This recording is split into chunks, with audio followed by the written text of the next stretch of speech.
from the crash site. Recovery crews have pulled a scorched orange box from the wreckage. On the casing, block letters in Mercian, Illuminato, and Standard Cohilan. Memories. Extreme caution required. Definitely not. Memories dormant in the paving stones and eaves are beginning to rise. The air itself grows heavy with past sensations. This will definitely hurt. Estimated duration, eternal.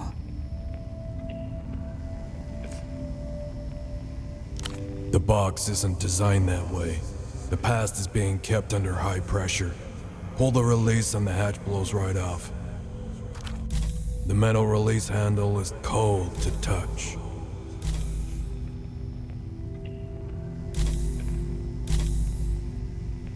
Already, you feel a little bit less alone. Whether you're prepared for company is another matter.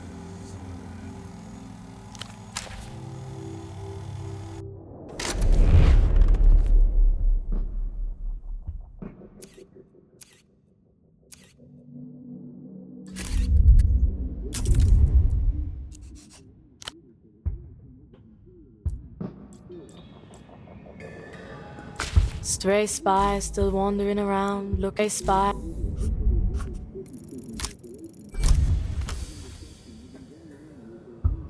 A good cryptonym reveals nothing, yet means everything.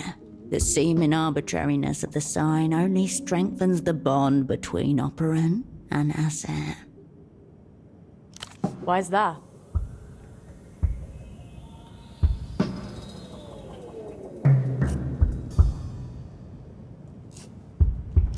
Don't hate it. Yo, it is. Good job, Cascade. Keep your powder dry, Herschel.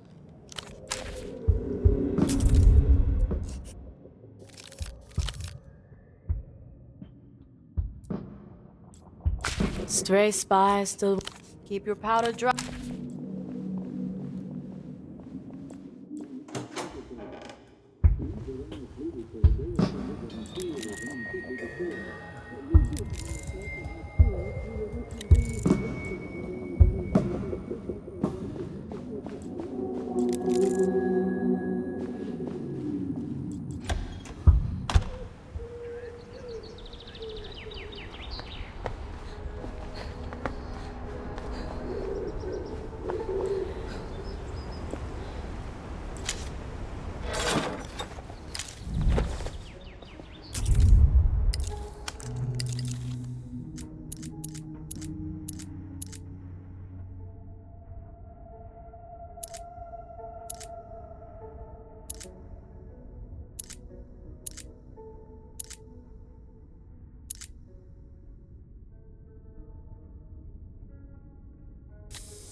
You're back, and you still look like that. They glance at each other. The one without the mask pulls a face. Yuck. That freak with the colored hair? Definitely not Moonglow. Whatever the opposite of Moonglow is, that's her. It's true. She could never be a true Ultra. Sorry.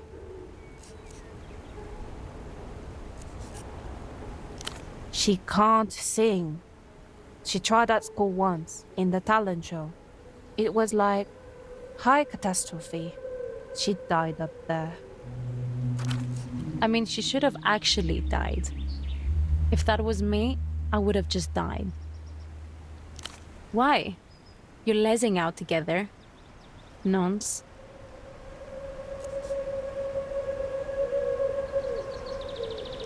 Take that back. Last chance for peace through gritted teeth.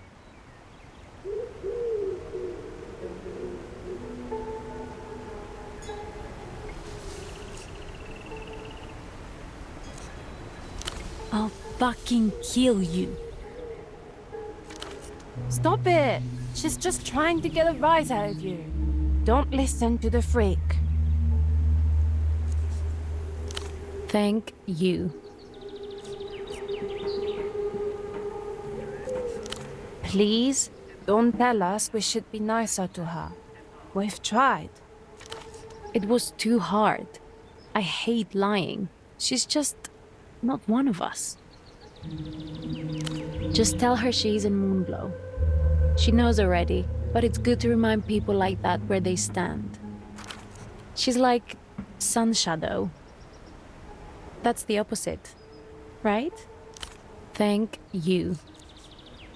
Sure.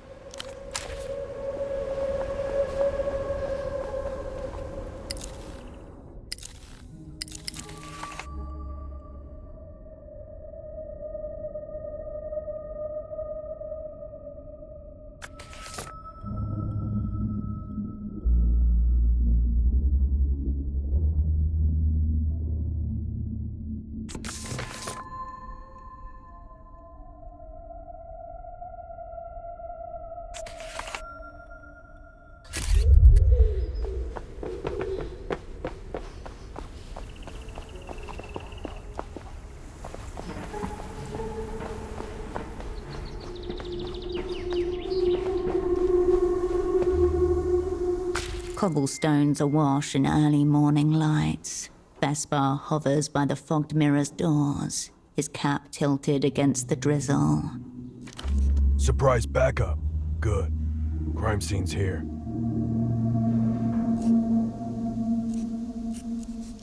Failure to serve before 9.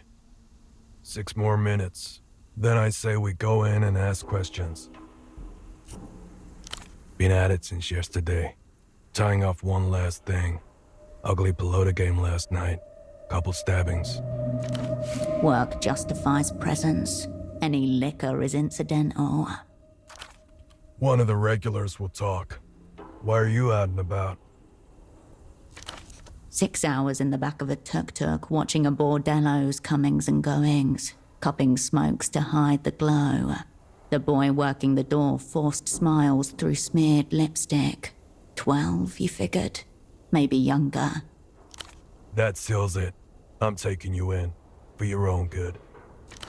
The doors open. You and Vespar walk in with shared purpose.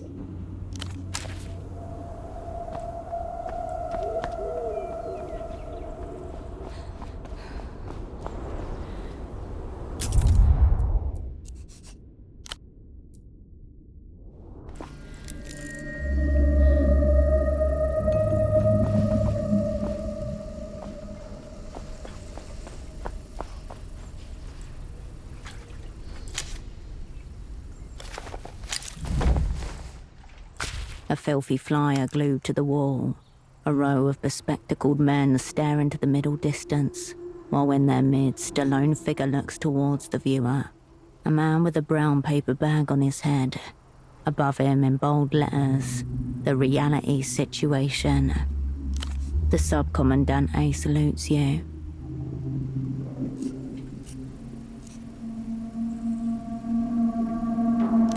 The People's Bureau of Entertainment would never allow something this anarchic to make it to air. Yet another poster that would look awesome on the wall above your bed. It's been adhered to the wall with blue reusable adhesive. Sticky, easy for quick installation and removal. You're able to get it down and rolled up without any difficulty.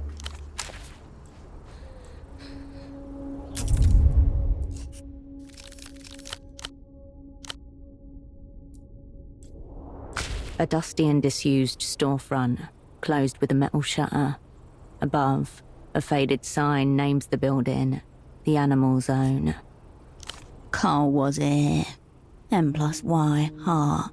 Unstoppable trade forever. Marito is a dog rapist. You lift the shutter gently. It resists. Locked. Around you, scattered pairs of eyes watch as you jiggle the shutter.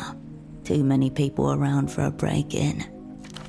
Come back at night, or find another entrance. You turn away from the storefront. You're back again. I've already warned you about pretending to be a carabinero. So what would you want with a jail? A better question. Why are you bringing this up, sans subterfuge, to a Guardia Municipal officer?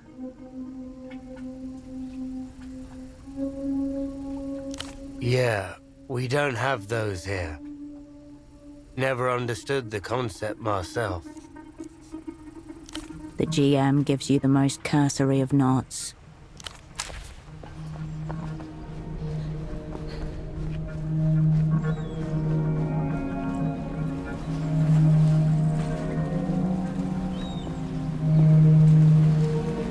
The smuggler inclines his head in silent recognition. Malam's dead. Sure. Sad business. I hardly know the girl, but her father used to loiter around here. Never talked to him. The old man used to bother the local GMs, especially Morito. Might want to ask him. Can't say I have. That look wasn't for nothing. Something happened over there. He knows you're one of Tempo's now. Remind him that you can be trusted.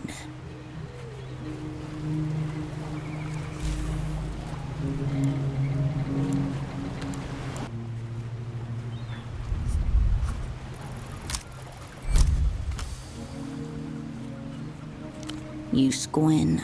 Only highlights and outlines remain as the dockyard and then the bazaar disappear. You glide across the water, out to sea, until it merges back into a meandering canal to the southeast. The Nos Corrientes building. This time, you're sure of it. Maybe. Don't know that it's a jail, though. I was told not to interfere with whatever business happens there a while back. Some gentleman with salient points. This was a few weeks back. I parked the bars near the canal. Dolphins come out at dusk.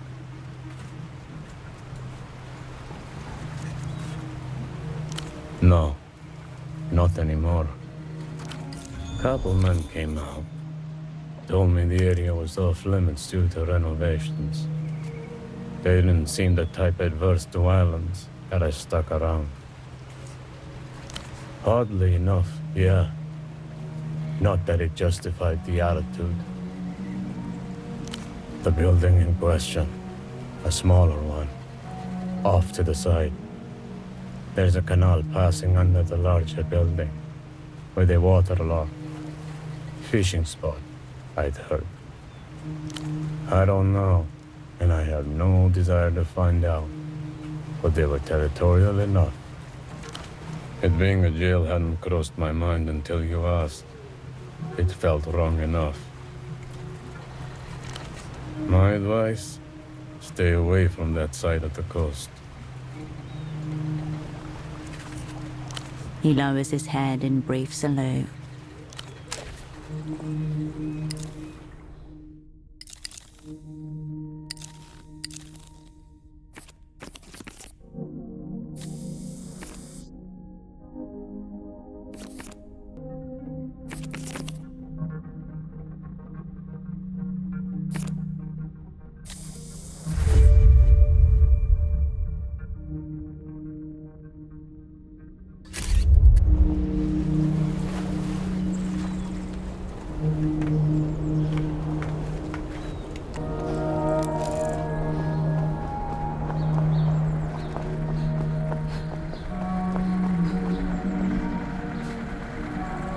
You were panting from the run over, heart thudding in your ears. Hours late. There was an astral door beside that trash can, and an exchange due with your opposite number for documents within. It's empty. You were only supposed to handle the pick-up and drop-off, some blueprints in exchange for a dossier. That's way too fucking boring to remember. We've already forgotten it again. You turn to see Estok sitting at a nearby bench, shaking her head at you slightly over a newspaper. She looks away and changes her posture, letting her coat fall in such a way that you see the sign in her pocket, a brochure for beach bungalows. She's made the exchange with your opposite number on your behalf. When you called Melita that night, you gave her the name of the brochure as confirmation of the handoff, and never mentioned a thing about SD.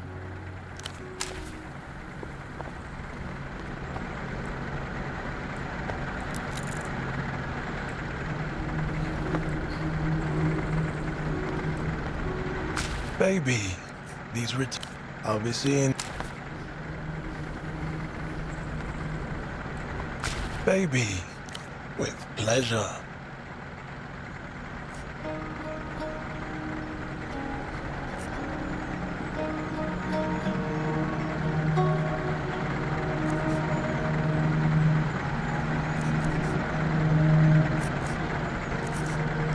All right, I'll be seeing.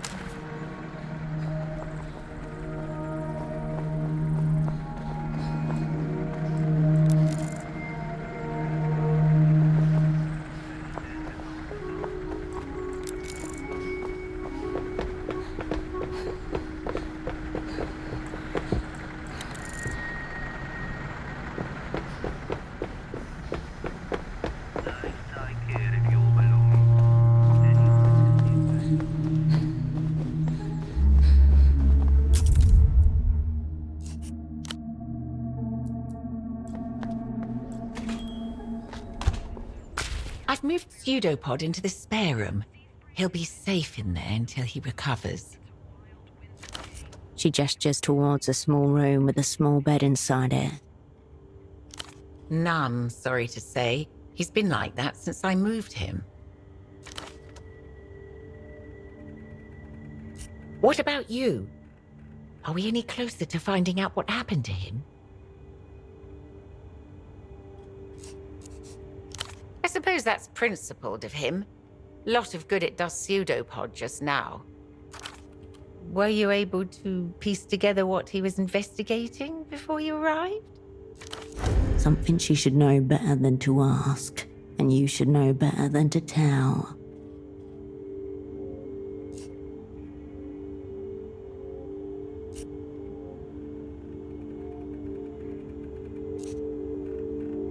Right.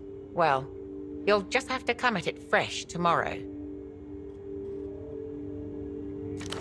Rebuffed. Well, I suppose that's all. I'll get back to the desk. She doesn't move. I was just wondering how it feels, you know, being in theatre again. I'm not sure how this assignment compares to what you were up to at Satellite Facility B. The existence of Satellite Facility B is closely held information. There's no way a special asset would know of its existence, unless...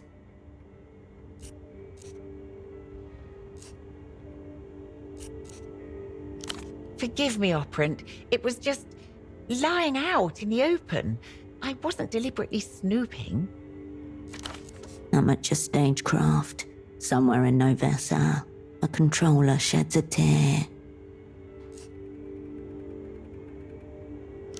I only just glanced at the folder, just to make certain everything was in order. She doesn't trust you. Yeah. You picked an interesting time to come back to Portofino. It's not the same city it was 5 years ago. For one, we've become a frontline in EMTERR's culture blockade. The powers that be seem to have become more protective of their investment here. I should probably be asking you that question. From where I sit, It seems they're incredibly paranoid about anything that could increase our strange cousin's sway in this part of the world. Pseudopods seem to think they may even have operants working in the city right now. You swim with sharks and jellyfish. Then, of course, there are the anxieties about Réunion. No one can say whether in 5 years' time we'll still be part of the developed world, or whether we'll have been annexed by techno-fascists.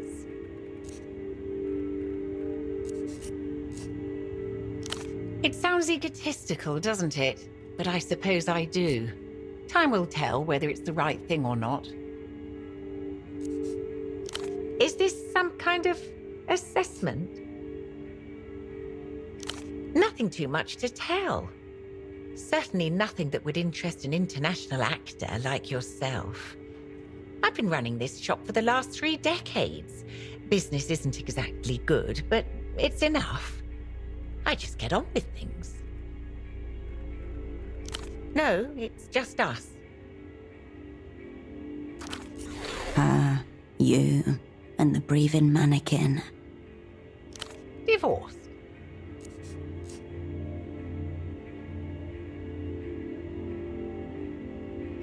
No, nothing like that. Can you imagine? At my age? Younger than your mother, but in her mind, she's an old woman. Wasn't in the cards. Most people prefer drop-off and pick-up for their film and prints. No one lingers here for very long. A fit of boredom, if you can believe it. Here I thought I'd broaden my horizons, so I signed up for a mailing list, one dedicated to foreign literature. An age-old recruitment technique. Let those with a sufficiently international perspective reveal themselves. Then one day, this very polite man with a very pleasing accent was on my doorstep. I thought he was going to try to convert me to crystal worship.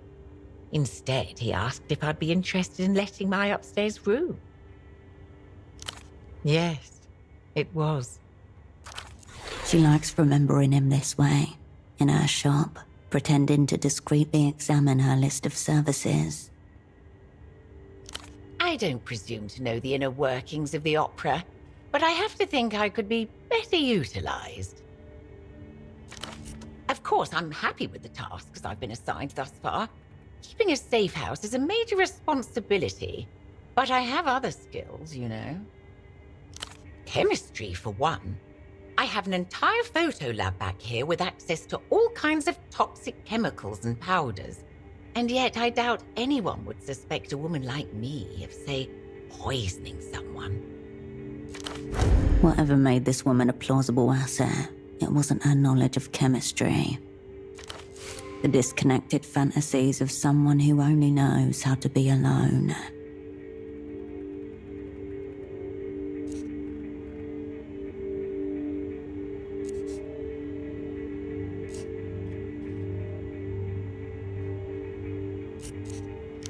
In the operant bureau's most fevered dreams, you would move as ghosts, phasing through walls, a mouthless set of ears and eyes, ungrounded and all-observing. If the assignment required it.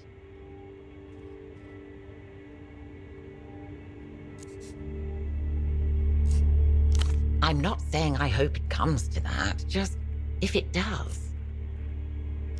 Born and raised, as were my parents, and just as proud of it as they were. It was a different time back then, of course. Kisak feeds itself, my father used to say. There was a steel foundry just a couple of streets away, as was silk, leather workers, bakeries. People used to make things here. Even the tuk-tuks were our own. Pinto and Philos, right on Party Alley. That's how people met, through grease and grit. As I said, I love Kisak. It just doesn't feel like itself on some days. Tragic what the Lusians do to their old colonies, displacing all those poor souls, forcing them to abandon their homes, and that's the lucky ones. Not to mention the reunions affecting us too. You've got refugees washing up here day and night, speaking in gibberish, making a mess. They don't even try to integrate.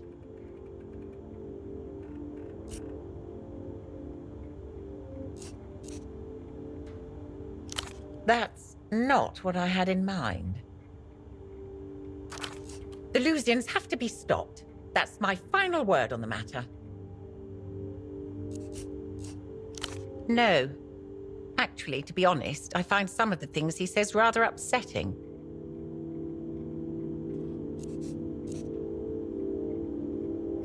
I don't know. I guess I just like having something on in the background. Of course. Something else on your mind, Opryn? Go on, then. Of course. Something else on your mind, Opryn? Ah, yes. I poked my head in upstairs, just for a second, to check the hot water. A hot water heater on the second floor. Definitely snooping. And I couldn't help but notice the art.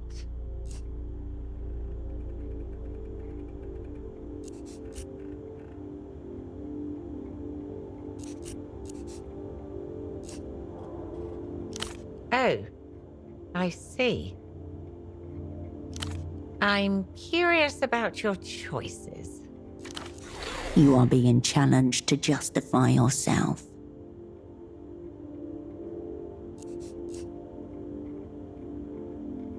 Oh, of course. I should have known. I suppose this is all rather glamorous, isn't it? Hopeful. Deluded. Well, regardless, thank you for not using tax. Nothing, I'm afraid. I'll be here if you require anything.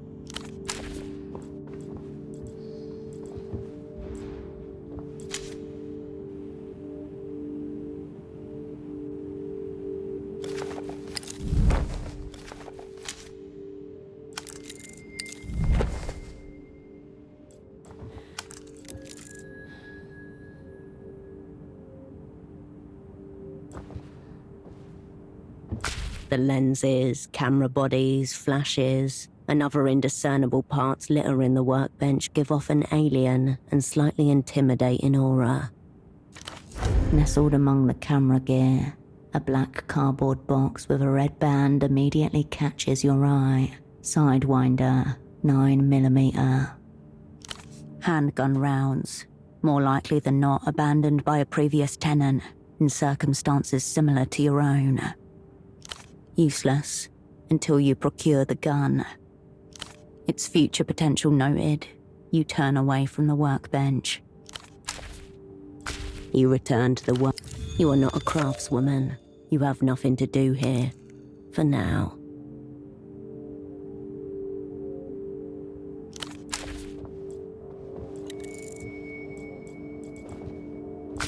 You approach your double's bedside.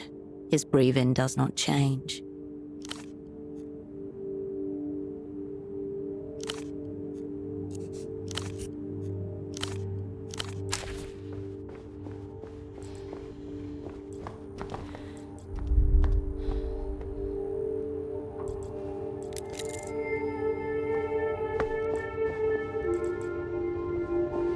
You return to the desk.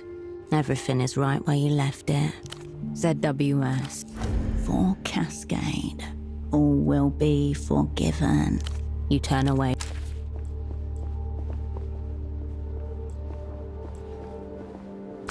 You return. You leave the trouser.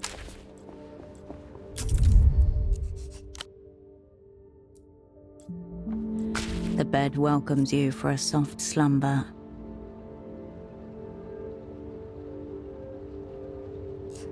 The waking world.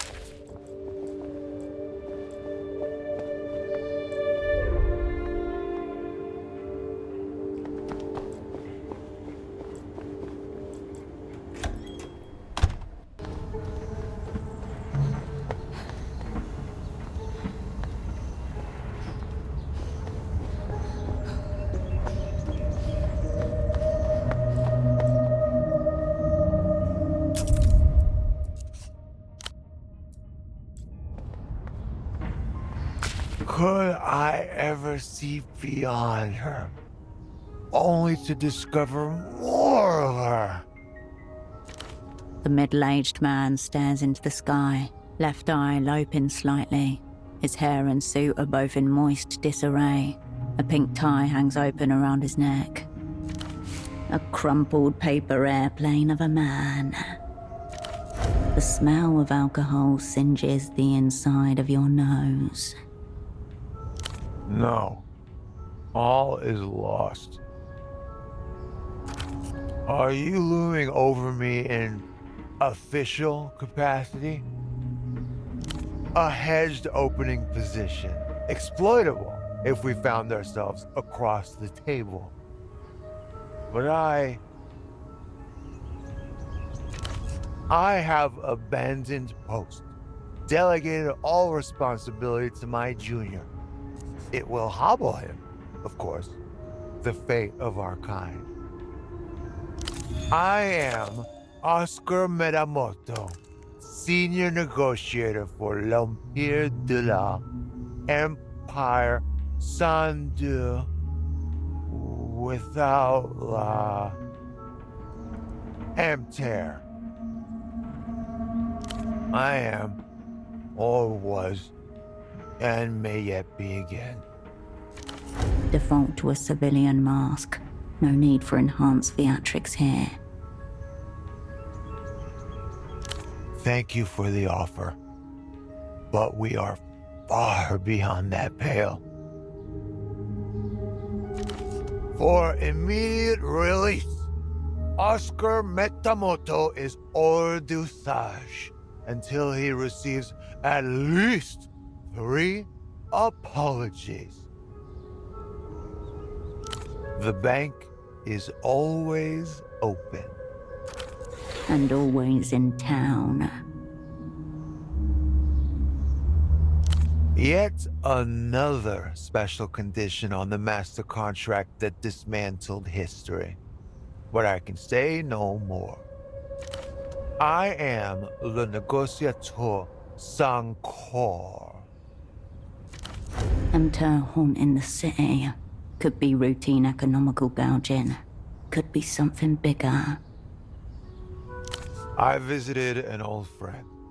On the verge of our great triumph, we defeated ourselves. Reno, final boss of Reno Enterprises, and most famously, final boss of telephonic communications. Money, power, king with no crown.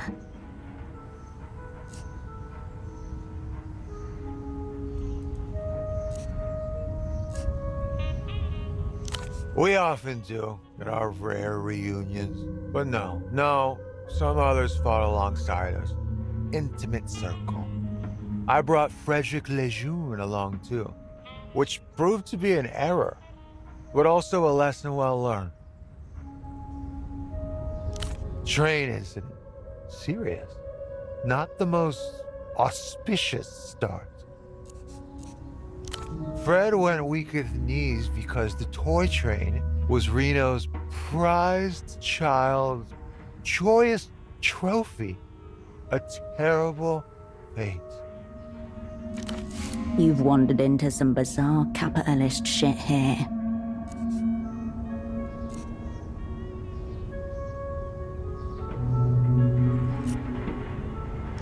The blood-soaked arena was Reno's apartment. Cozy little penthouse that lit tippy-top of the housing campaign. Private elevator, of course. Tunnel to Coliseum, site of our last stand. Top shelf liquor, mostly. The crowd roaring as we were torn apart, blood running rivers in the sand. Eons drew up his very first contracts when he was getting into private infrastructure. Bulletproof. A routing. I knew it was a mistake accepting the invitation. Reno can have quite the time when he revs up, but one can't One can't not drink to the moon. Equal parts capitalism and alcoholism, both late stage. I believe I did. Yes. A bad one. Sad, isn't it? 10 years gone. Stay away from it, all of it. You should never come to this place. Oh well, what's to be done? The next 10 start tomorrow. Asset status, endlessly exploitable. Thank you. High tragedy. La Ballade du Fred Le Jeune.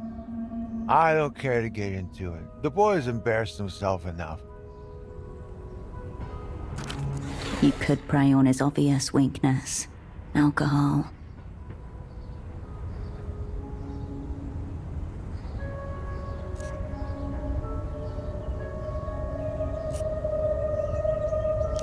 Freddy has made his Betty. Let him writhe in it.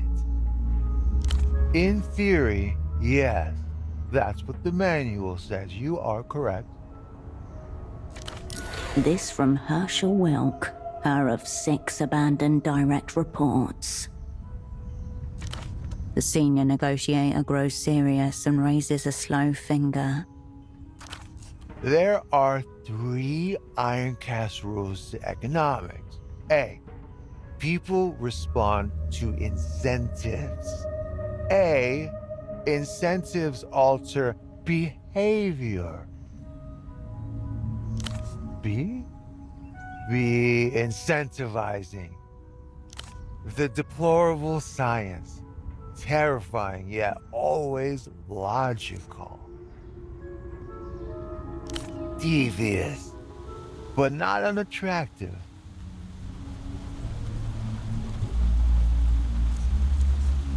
Yes, I think I'll take it. We've made a deal, strange woman. A deal sealed and done. He throws the alcohol back down his throat, eyes open wide, staring at the rain. Metamoto is back at the table. So, yes, the little reunion we had at Reno's, the one that's rendered me gravel-bound. Fred was also in attendance.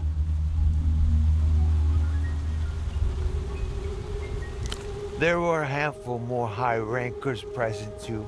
Renoites, movers and makers, political actors, and Metamoto and his jun. The prize train was in circulation, being shown off to a trusted few. A moment's distraction, a stray placement. Fred saunters in from the kitchen, wreathed in smiles, fails to scan the landing zone. Sits right on it. The crack, splintered plastic, a gunshot through the soul. Freddy knew instantly what he'd done. I also knew, but for the boy's sake, pretended not to notice. I, personally, have never before seen him disintegrate a model train, but it's not the first time he struck an own goal at a social gathering. Fred has killer instinct, robust at the table. But socially, the dial reads Dread 0. He did not. Fortuitous. Fred would have been banished from the tower immediately. But he will notice if he hasn't already.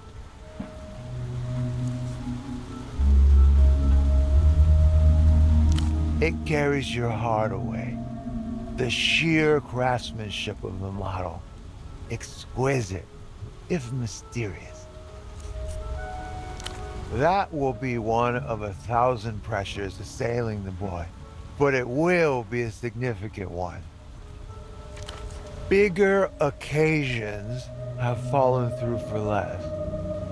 You hate to see it in the professional game.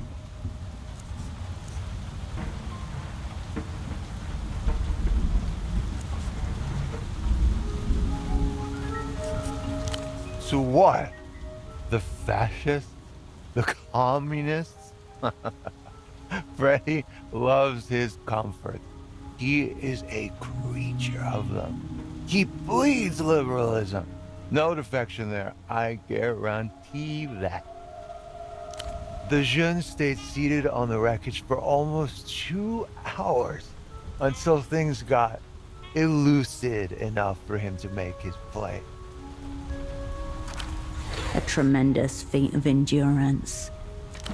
He seized a moment of distraction, then, limping slightly, off he snuck to stash the body. I didn't see where he put the main part. He scampered off to a dark corner of the pied-à-terre to conduct his beastly business. Well, the other part is in the reliable hands of Metamoto.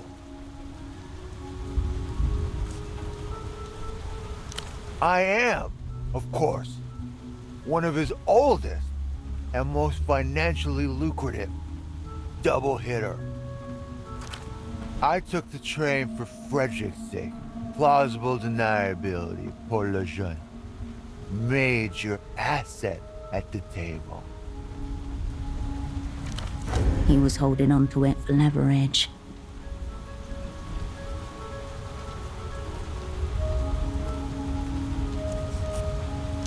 He gazes at you, head dipping forward like a fading pulse. Suddenly sentimental, the emotional quick change of a ravaged alcoholic. Because it makes me think of her. What other reason is there? My friend, the ambassador's wife, Lolita Calista, the last gasp of my heart, gigantress in waiting.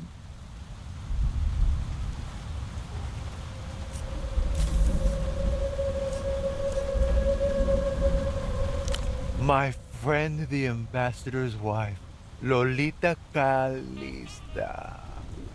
The only woman that will satiate Metamoto now. Radiating with grubby intent.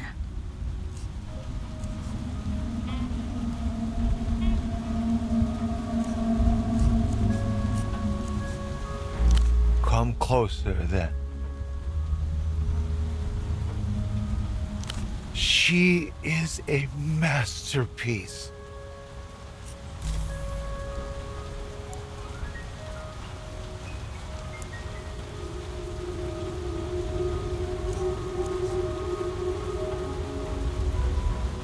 A forbidden one, conceived by an ancient master, high on blood sacrifice. Rather than complete drunken nonsense, the senior negotiator's fingers are tracing a specific shape. Is that a hoof?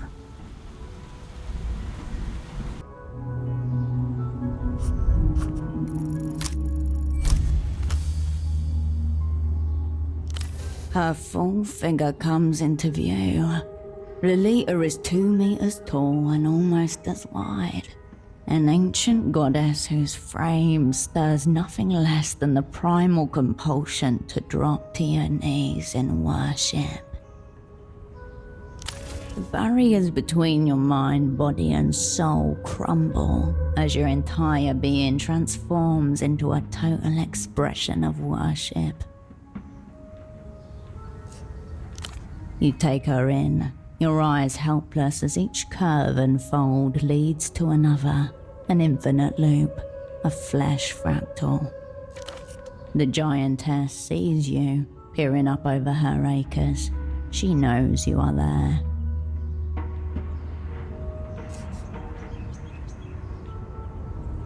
Beside you, in the shadow of the giantess, Oscar Metamoto sighs. So you understand my predicament. He looks up at you with a small shine in his eyes. I hope that you are aligned.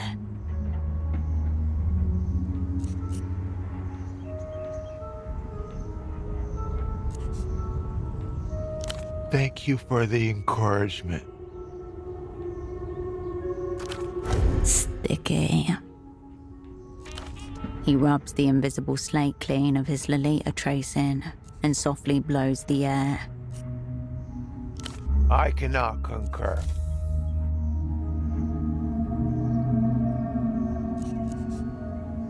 Goodbye.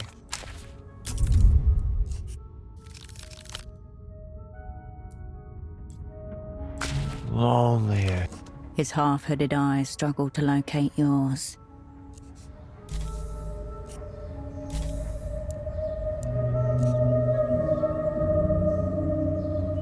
One from my opposite number, one from my superiors for the professional cuckolding, and one from my aforementioned junior for making me superfluous. I wouldn't know, because he has yet to appear. Though it may be smashed beneath him, this man was sent here with an assignment. He's Lusian. Definitely not. So it's the Lusians. The bank awaits the techno-fascists. Then why am I so thoroughly cursed? His eyes are deep blue. It is an ungloved prostate exam, direct from the Manus Fati. One starry finger extended, powerless to do anything but brace yourself. I know how it works, but still, on principle, seems my hors d'usage will be much prolonged. Mountainous vision of flesh, a true angel incarnate, terrifying everything. She is my friend the ambassador's wife, Lolita Calista. Spoken with awe and reverence. I've committed no corporeal crime, high mental treason only. But should it come to it, apologies go two ways at Shea Metamoto. I will prize them from dead hands if necessary. Goodbye.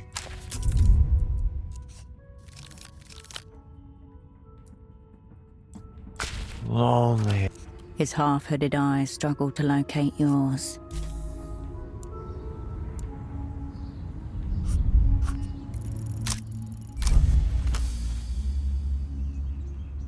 This man is no would-be passenger.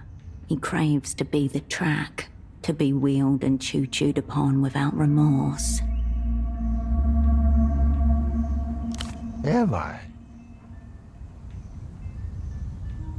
She is powerful. She is all-consuming, tenacious, unrivaled, strongest. She is train, I am track. I was beginning to think I didn't need this, any of this. That maybe the broken train was a sign to just move on if I could. But you're right, of course. I crave a state of railwayness. I see it all now. My desires are clear. Lolita must roll upon me like thunderous locomotion. Medium-sized. I should do. And then meet my friend the ambassador at the table to discuss terms. Oh yes, this. Too small for me now. Love is hell, isn't it? Now find the other half, and you'll have the full thing. You could even repair it and return it to Reno. Or just hold on to it. That's half a blackmail tool you've just acquired. It's already humming with ill intent. I believe the correct term is unlicensed detention facility. Mostly urban myth, overawed folklore. Either way, not my department. But a department nonetheless. Further proof that EMTERR are pulling the piano wire. Goodbye. Be well.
Operant.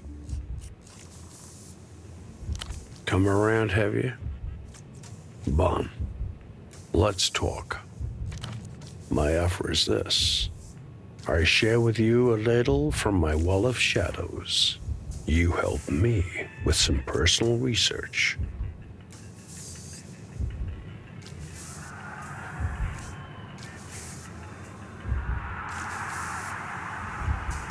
Reading material. There's a bookstall just north of here, unmanned. A holdover from more idealistic days. There's a certain magazine in there. I'd like you to bring me a copy. Ultra middle-brow poetry, if I understand correctly. Somehow this city with a literacy rate hovering about 68% manages to keep an arc of high culture afloat. Curious, don't you think? In my time, operants like to submerge themselves in the local culture. Get in there, slather yourself in its essence, covered with a genius loci, all that good stuff. I don't know about that, but it probably won't make you a worse one. It is, and I would. Alas, my cardiological situation precludes further movement at this time. Don't think too long. Never know when the battery on this thing's gonna finally go. Till next time.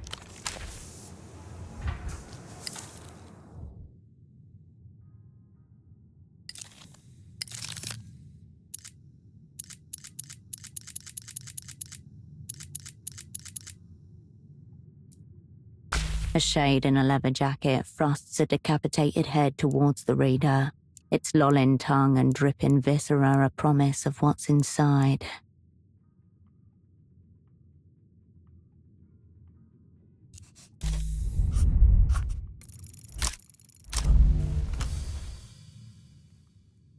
You clutch the center pages in one hand, balancing them.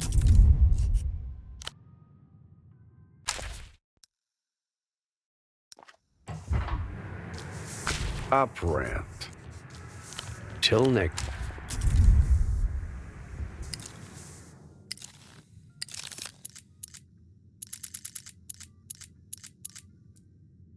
A shade in a leather jacket thrusts a decapitated head toward.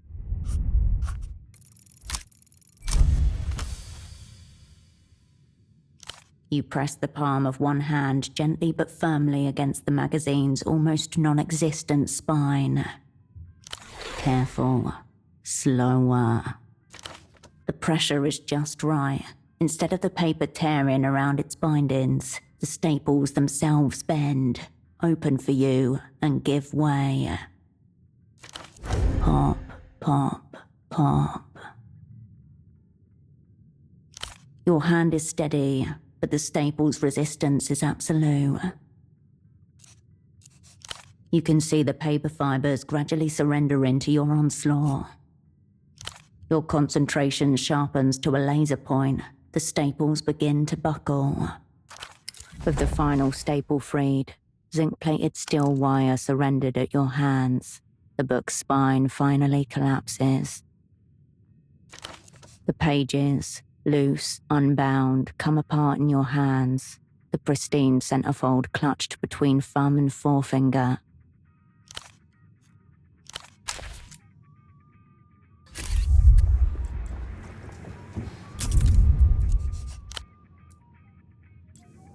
Hello again.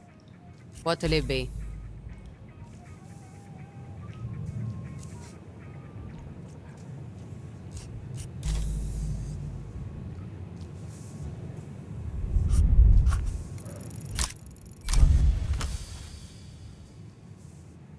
They're not here. You can look all you want, but you won't see them.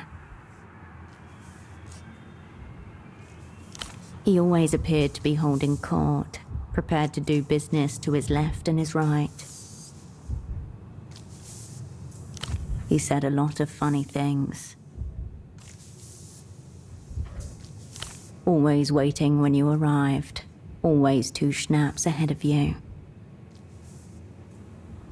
Official opera policy only reimburses 1 drink per asset meeting. He'd cover you if you whined about it, but only if he was already getting one for himself. Arms folded, unapproachable. She didn't want to be disturbed. Product of her generation. She knew how to keep herself to herself. You were lucky to inherit her. He would slice the papers open and roll in the dope right at the table. Like one of those master sword makers the government subsidizes to make 2 blades a year. There are none better to appreciate the quality of their handiwork. An awkward gesture. She was uncomfortable meeting in public. Unable to disappear into her own coat, she attempted to recede into the painted backdrop.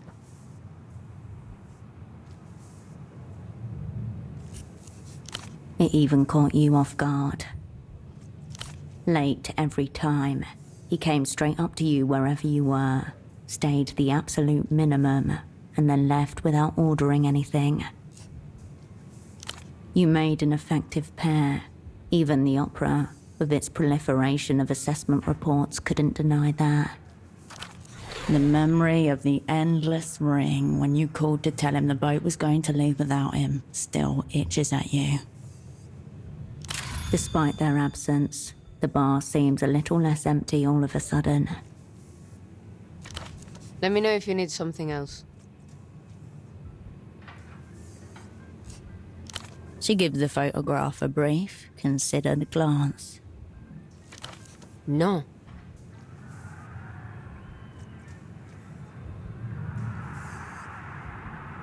That's you. Something about the woman in the photo doesn't match the person standing in front of her now. She studies the photograph for another moment. I don't think I've ever seen most of these people. Most, not all. That one was a carabinero, right? Him I used to see around. He was a loyal patron. Nice way to describe a brother of the drink. That's tough. He died, I think. Gut punch. It's been a while. Almost 5 years.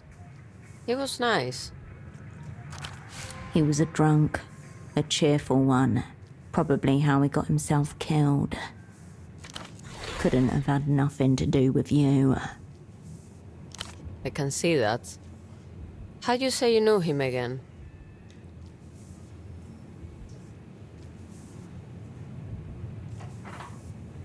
Ah. Years of regulars move in and out of the bar's entrance. Among them, a pair that was recently halved. A lonely silhouette amid the rest. There was this guy he used to meet with. Rustamian. Heavy set. Pretty sure he was an informant.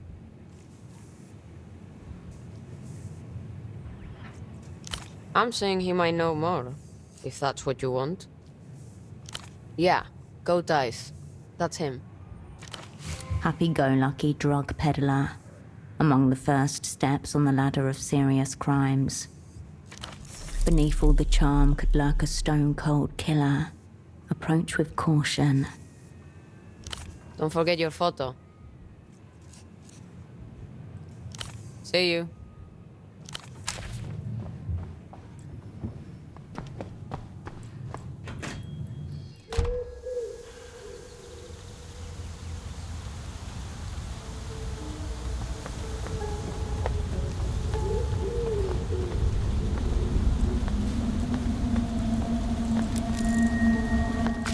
The stall remains as haphazard as ever.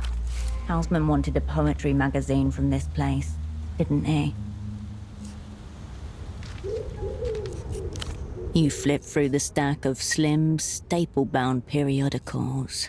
Faded fashion catalogues 6 years out of date. Softcore adult mags, a gun magazine, and a lot more.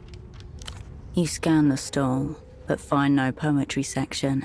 Instead, there are several piles of unsorted periodicals, each one dozens of issues deep. Most of those journals look cheap, pulp adjacent really. They probably feel cheap too. Exactly. Think high quality spine, silky cover, something with a premium heft to it. You just need to dig in.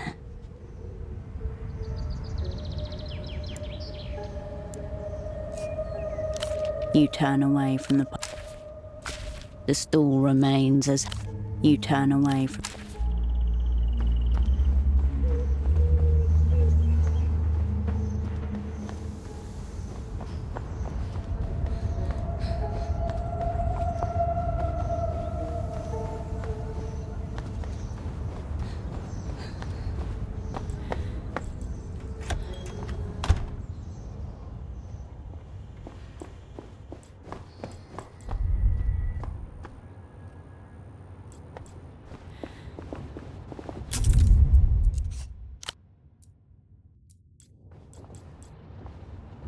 The heifer coffee lady casts a mysterious smile over you. The hombre, ever vigilant, watches you from the shadows. Bagman watches unapprovingly as you secure his position. Watchful eyes stare at you from the wall as you back away. 3 posters stare back at you from the wall. A watchful triad, ready to creep into your midnight hour. You always felt that way when surrounded by that number of your crew. For now, this'll do. You've left a mark on this space. The bed welcomes you for a soft slumber.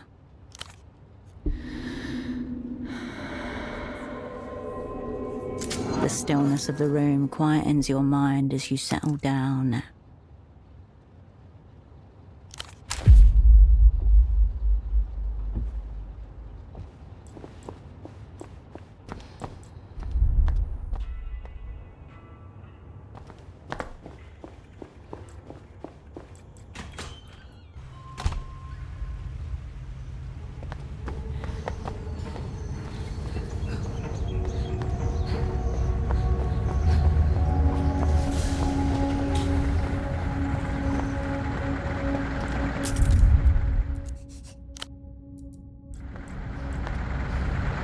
Baby, these return visits make me think we should be exclusive.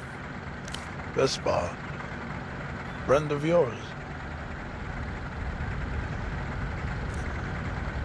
Alright, what's on your mind? Yeah, must have been 4, maybe 5 years ago. Man, feels weird hearing his name. So that's it. He's gone. Asset virtue. Confirmed. Zeroed out. We used to talk, you know, as professional men. Within reason. He got me good. I was selling questionable hashish down in Party Alley at the time. I didn't see him get close. He taps me on the shoulder, I turn around, and there's the asshole, standing in his little GM outfit. You recall Vespar speaking of his time in the Guardia Municipal, a decade of low-stake days. 88. I was a kid. Vespar made it clear he wouldn't leave me alone. I could either talk to him once in a while, or get long daily visits wherever I do. It was as he said. We'd chat. Within a couple of years, he became a carabinero. I was moving up too. The talks became less regular. Better that way. Line of duty. That's what the obituary said. Didn't mention the specifics. And he just happened to come across it.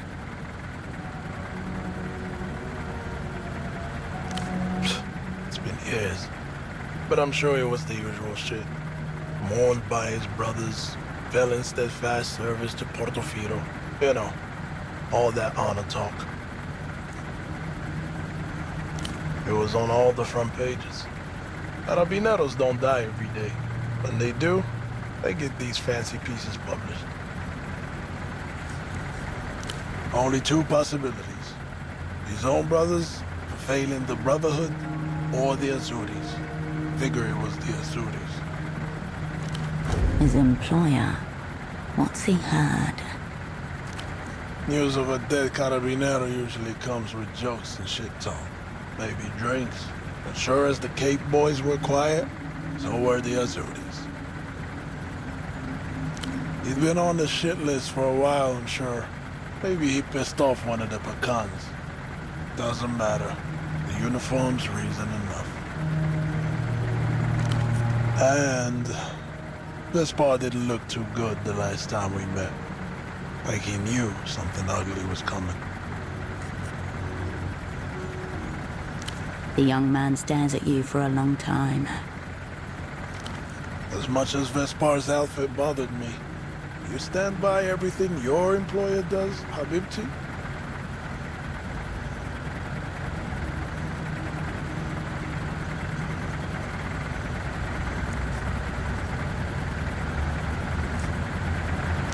There's this old Rastamian saying my grandmother liked. Some truths arrive already carrying a shovel. It was a chance encounter. Saw him in East Kisok. He had this sad box of frozen shrimps in one hand, a bag full of booze under his arm. I told him, man, the fuck you doing all the way out here? Best part. He grinned like an asshole. Fucking supply run. I followed him back to his place. Late 91, a few weeks before. Yeah. We hung out for an hour or so, and then he told me he needed to get back to it. Showed me the door. Seemed to be the spot's own clock, maybe. Yeah, but before I left, he had a question. It was about the day he first approached me. You know, our chats. Yeah. The deal back then was that I wouldn't talk to him about Lower Vudas, ever. I was firm, you know? No talking about my people.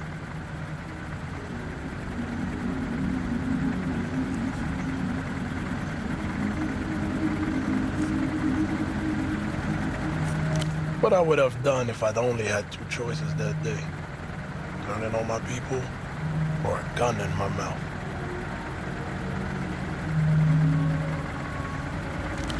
I put two fingers in my mouth as I replied.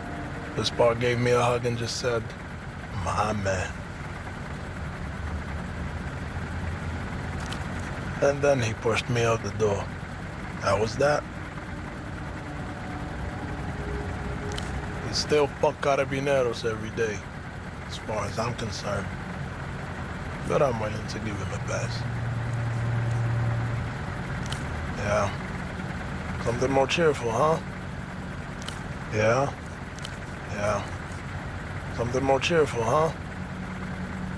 I'll be seeing you.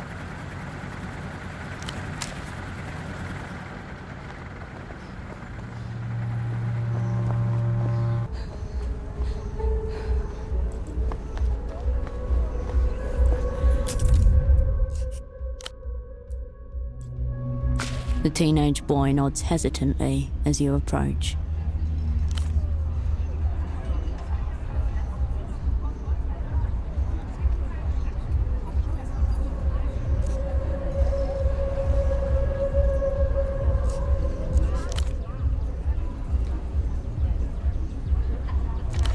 He is very excited to say the word legit.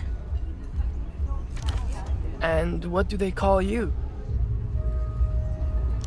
He chews his tongue, squinting at you suspiciously. You should already know.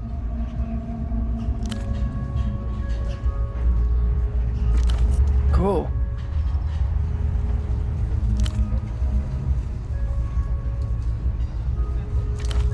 What can I brief you on? Yeah?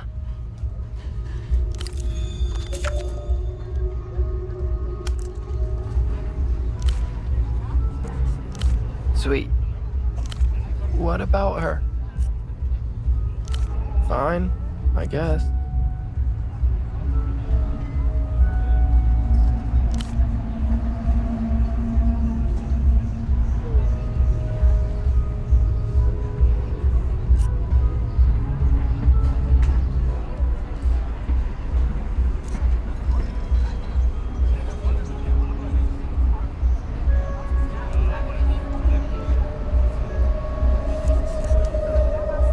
Whatever.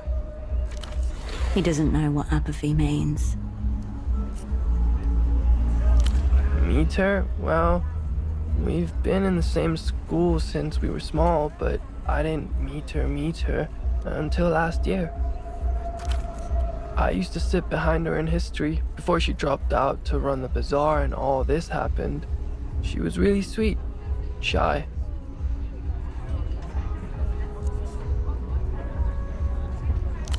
I asked her. I passed her a note, drew a dolphin. She likes dolphins. Put a speech bubble coming out of its mouth, and then I wrote. I'm seriously into you. Be my girl. I'm finished without you.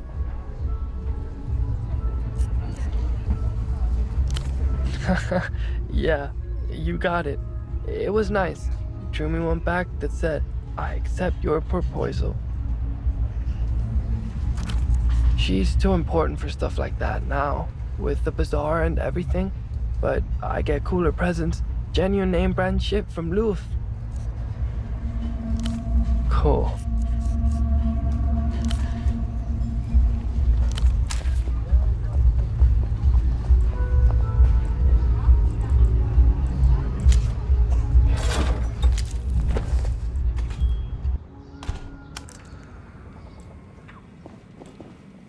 Bored? I say the same thing to you. What do you want? Adios, patient.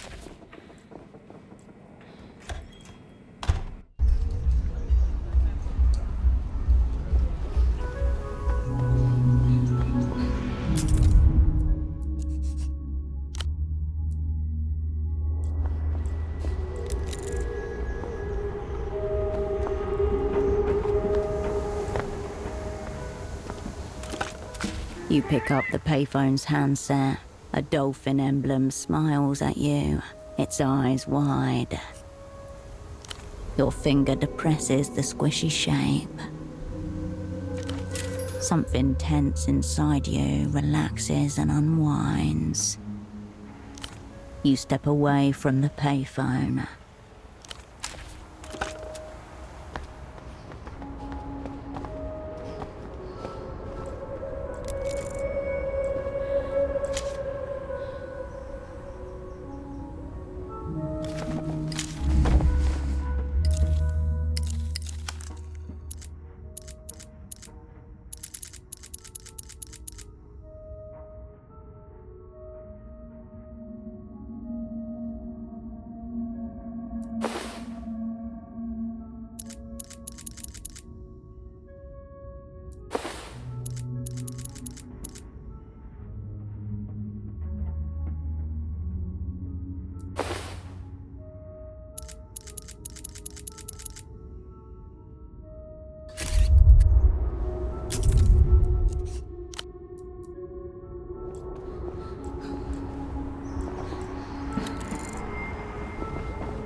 The bald man watches on as you approach, his frown deepening with each step.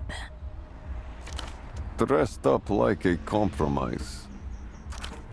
His shirt is low enough to expose a tangle of chest hair. Deliberate, wild, oddly indecent.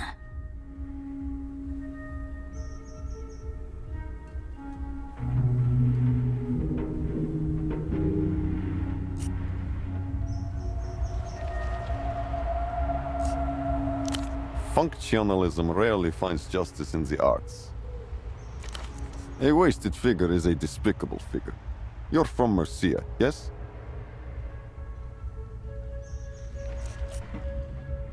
Immigrant parents, then? Your cheekbones, too, very angular. Brows. I don't sell clothes. I sell transformations. Transformations which generate epochs that capture the delicate moment between the before and the after.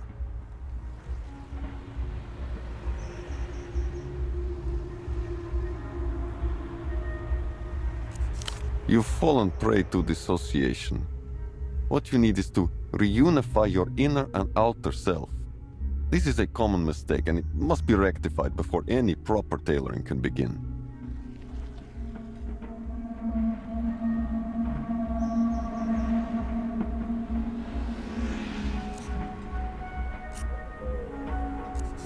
Maybe. You're a potential customer, and only because of your figure. Calves aside. I'm just observing features that, under the right circumstances, could permit you to become a customer. I can see that you don't know much about the world of high value. If you move in certain circles, you may have heard a certain type of man say such things as, "I have a guy in Portofino, but you wouldn't have heard of him." I'm the him you haven't heard of.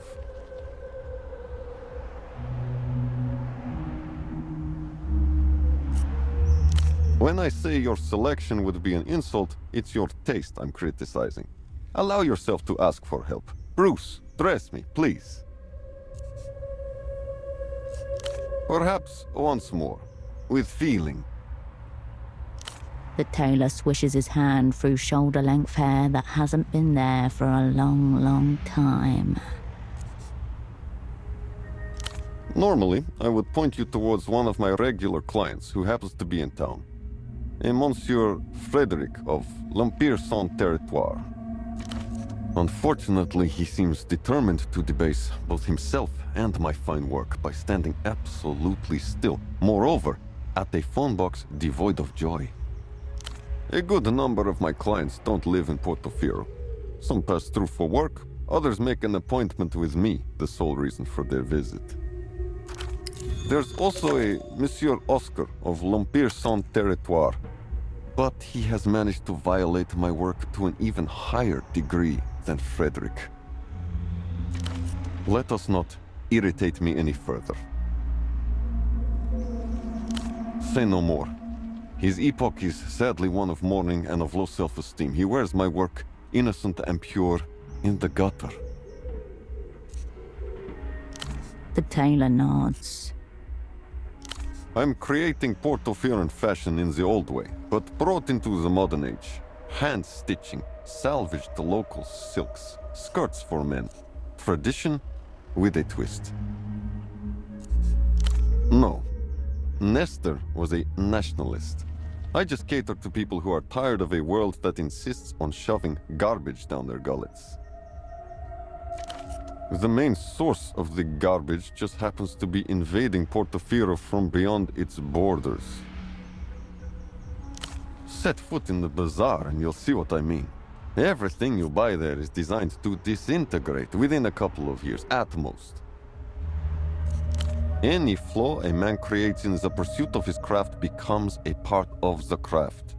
A mistake made by a machine is just a mistake. See? Look at this.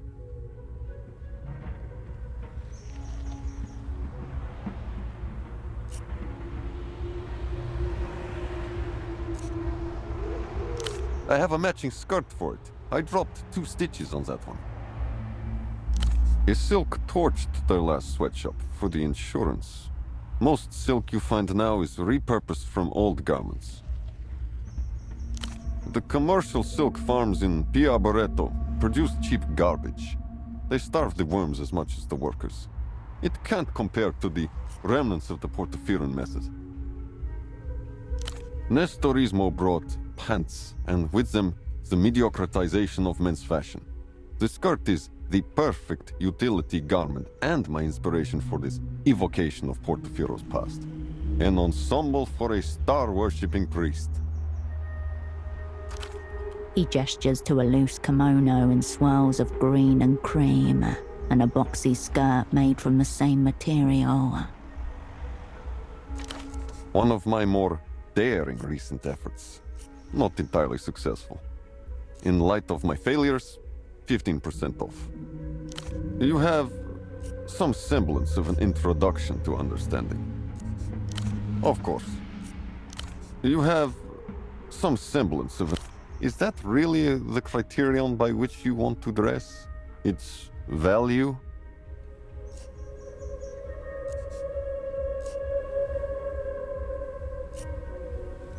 That word, pass, that's your problem.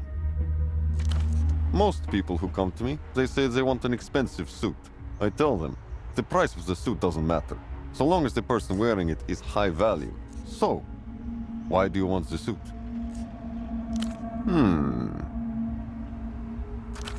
He disappears into the depths of his shop.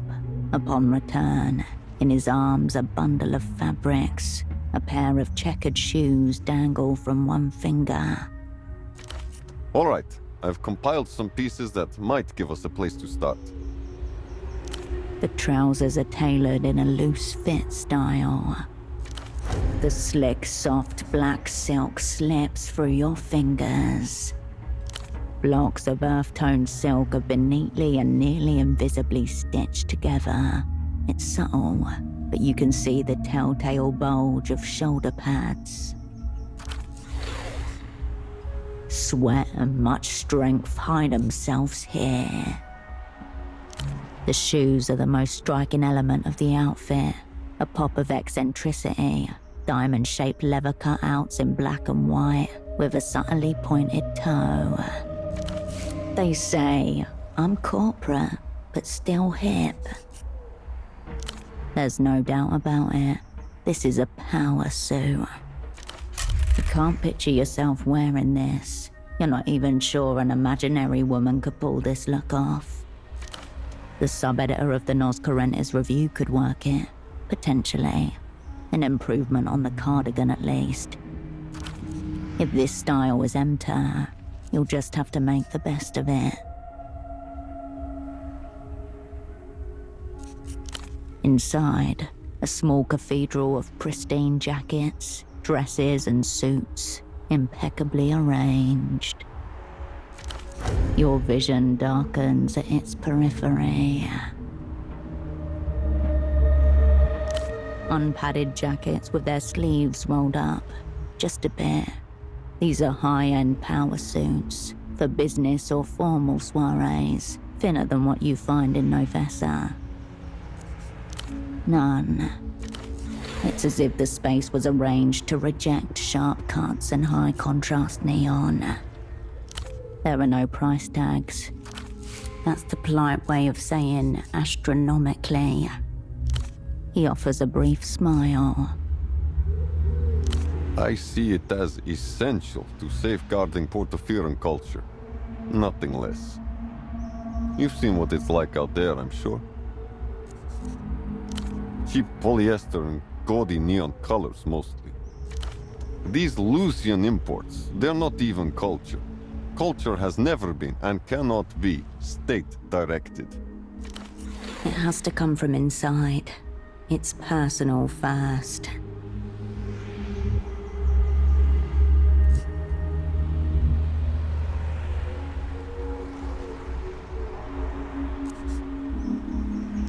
Yes, but not only.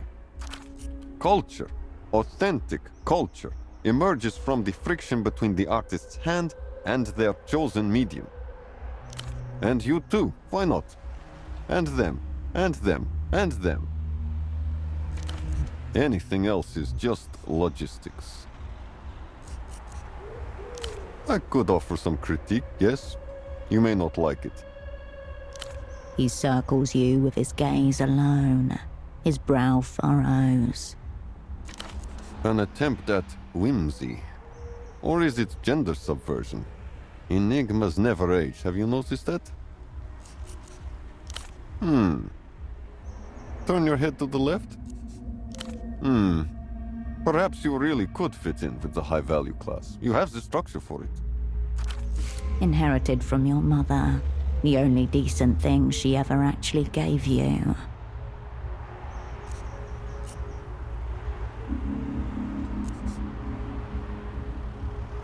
You are. Many women consider it undesirable, but it's key to the look. There's a certain way that those people carry themselves. It's the way I want everyone to look in my clothes. Effortless, free and easy, under no pressure at all. If you want the suit for less money, you must embody this.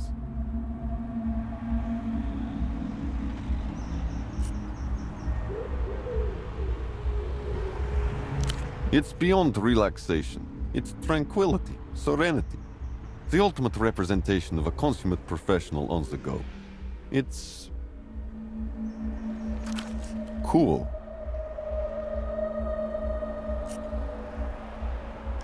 You'll need to prepare. It may take some time, the body needs to recover. Get a good night's sleep. Drink a fancy coffee. Smoke an expensive cigarette. Live within the means of a man who makes decisions for a living. If you want to look like a person who can handle pressure, you'll need to reduce your own.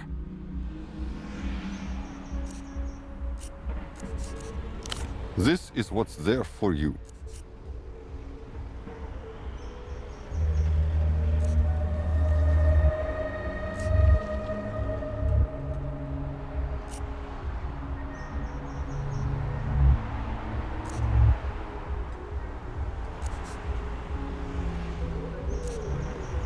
Well then.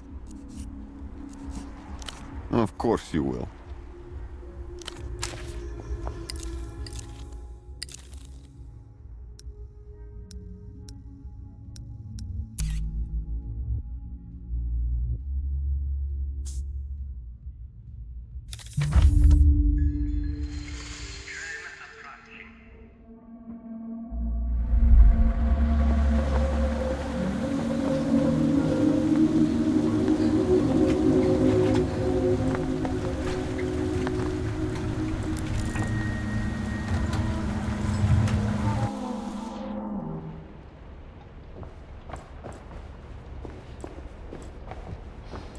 Hello again.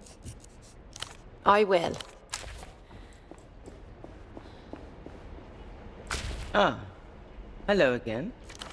Before, she mentioned the magazine's sponsor is the Civilization Trust. It suddenly seems highly relevant that you recognize the name.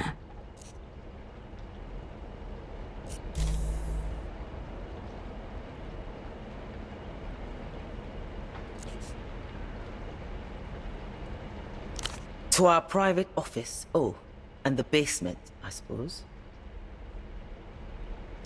There is no rest of the building. Forgive me, but may I inquire as to the uncommon interest in our offices?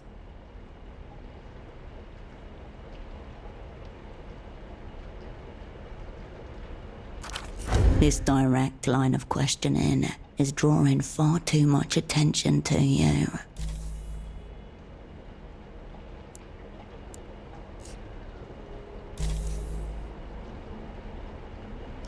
Really? Fine then. Ask as many questions as you like. But the building isn't that interesting, so don't expect much.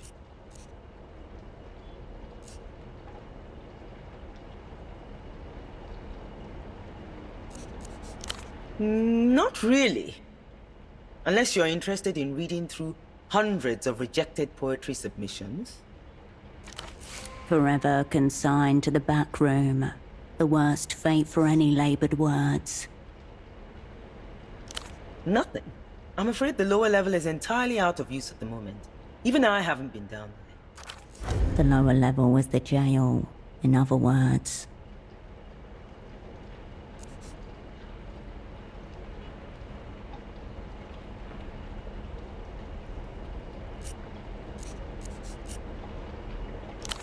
I'm not much of a swimmer, I'm afraid. It's perennially flooded due to the nearby waterlock. Supposed to be hermetic, but I guess the walls are getting old now. Whatever's down there is a secret, kept even from her.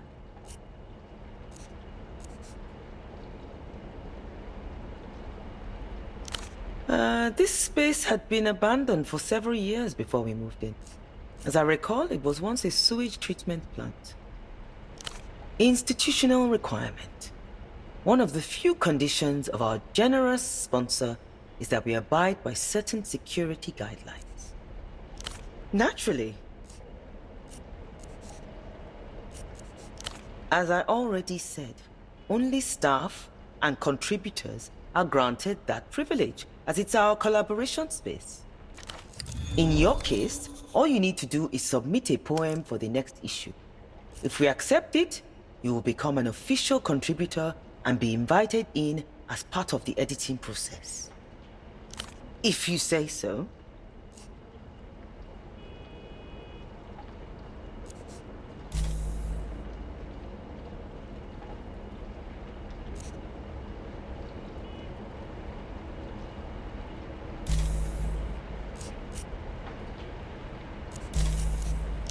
Adieu.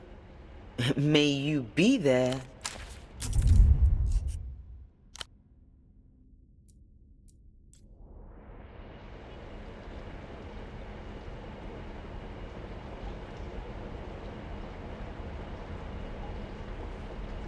Ah.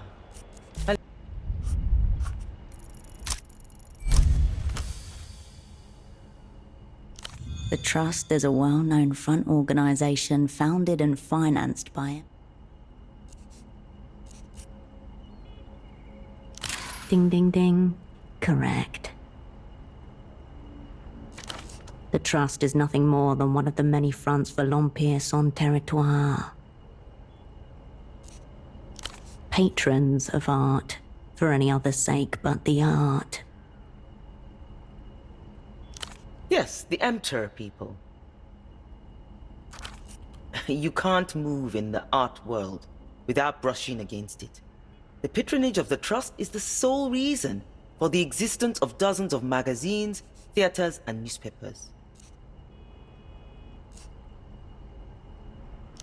I assure you that there is plenty of cash flow going in that direction. We must savor the old arts, keep them alive while we still can. Have you noticed recently what passes for art out there? Twinkly L-pop foolishness, seizure-inducing cartoons, adults eroding their wits with rubbish made for the prepubescent.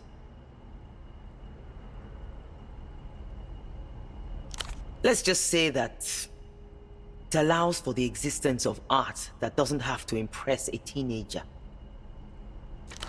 It occurs to you that this little magazine may well be the sum total of this woman's life and legacy. Oh, there's no catch. They're just very attentive. No, it's good, actually. To know someone's always over your shoulder, double-checking every word. Liberating, in a way. The sub-editor smiles over at you both, twirling her red pen. Yes, it's nice, isn't it? The woman gives you both a little wave, a delayed smile just behind it. That sub-editor is an EMTERR operant for certain. Rank unknown. And your movements.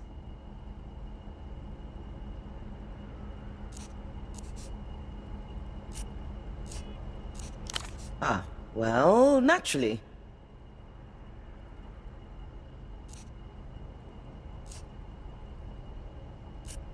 Exactly. The request simply caught me off guard. That's all. We accept submissions by mail or in person. Verse poetry only, and standard formatting rules apply. 12-point font, double-spaced. I read it first. If the work shows any promise, we'll work together on the edits to make sure it syncs. We have room for one more in our next issue. You are here to submit what you do not have. A conundrum, one must say. Evidence of abundant poetic reserves. In particular, those that are unflinchingly extracted. The inner core of people. She wants them to rip out whatever makes them tick. Poetry is a natural resource. Nothing more, nothing less. Your work is to mine that resource at great personal cost, and ours is to refine it into the rarefied commodity that our readers demand. Oh, it is. You have it in you, but you must be fearless in extracting it. That is impossible for me to answer. I don't have favorite poets, only favorite poems. Not a people person, then. If you're after some samples for inspiration, I recommend browsing our latest issue. Till the fields of scripture roll through the briar, make dreams out of scars, verses from fire. Isn't it? I took one of Lucrezia's stanzas and tweaked it to serve as motivation for those who aspire to our pages. It's in all of our issues under the submission guidelines. Absolutely not. Poets should never dumb down her verse for the sake of being understood. It is on you to interpret the meaning. Glad someone's standing up for the word around here.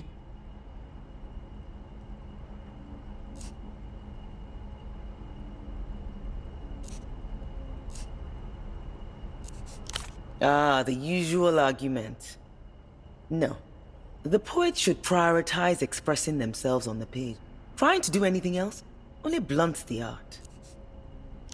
Please do.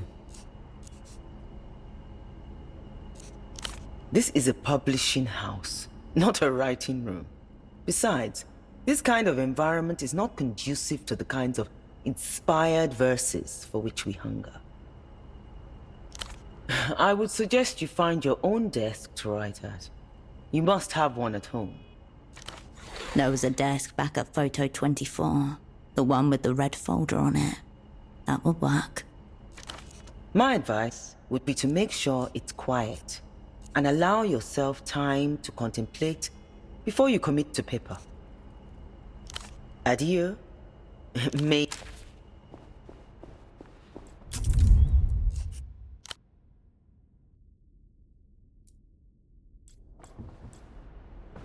Hello again. I will, and read.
Bagman gestures wildly on the television screen.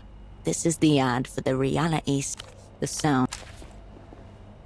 Sprawled in front of you is a huge control panel, written lopsidedly on a strip of tape. Waterlock controls. Don't touch.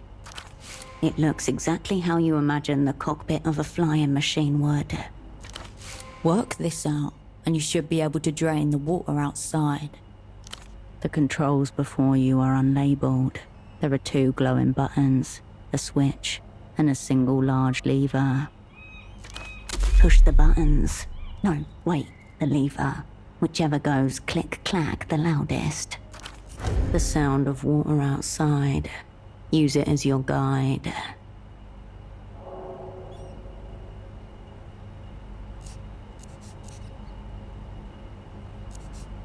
You leave the control panel, as inscrutable as ever.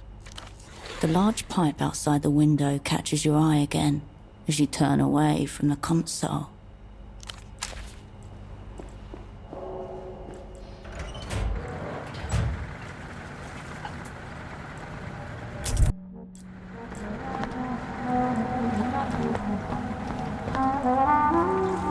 The pipe twists out from the concrete like the roots of a plumbing tree.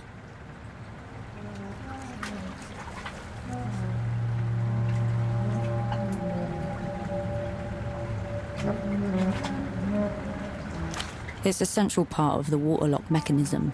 Somehow these tubes drain and pump it. An interconnected system, a simple loop.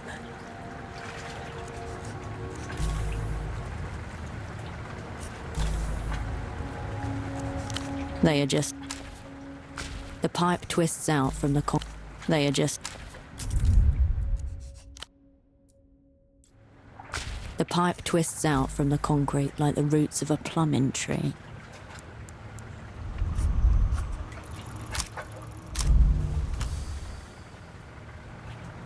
The city's plumbing is a secret netherworld where water and sewage flow. Invisible, inodorous.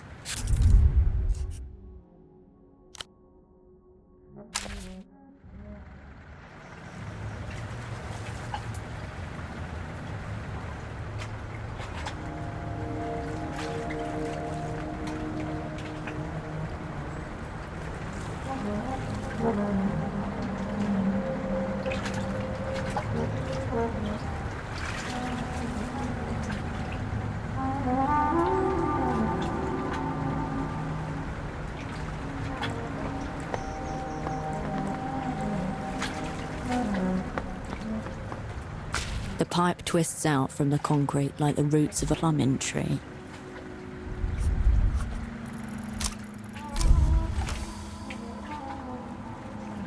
Normally, a water lock would be above ground and entirely manual, but this is an annoyingly modernised version. However, the principle remains the same. There are doors at either end, and a sluice gate to lower the water inside the lock.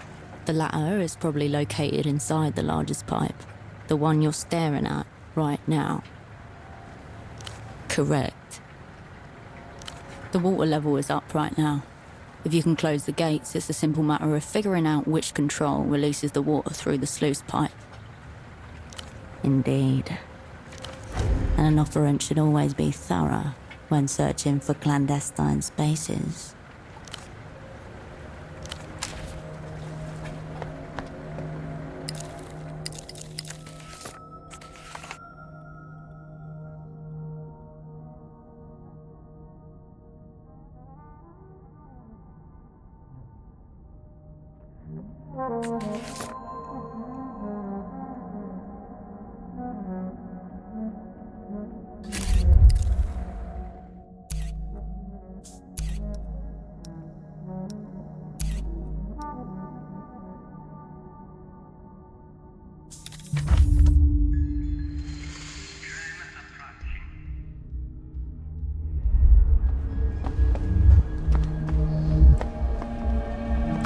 Loneliest of His half-hooded eyes good.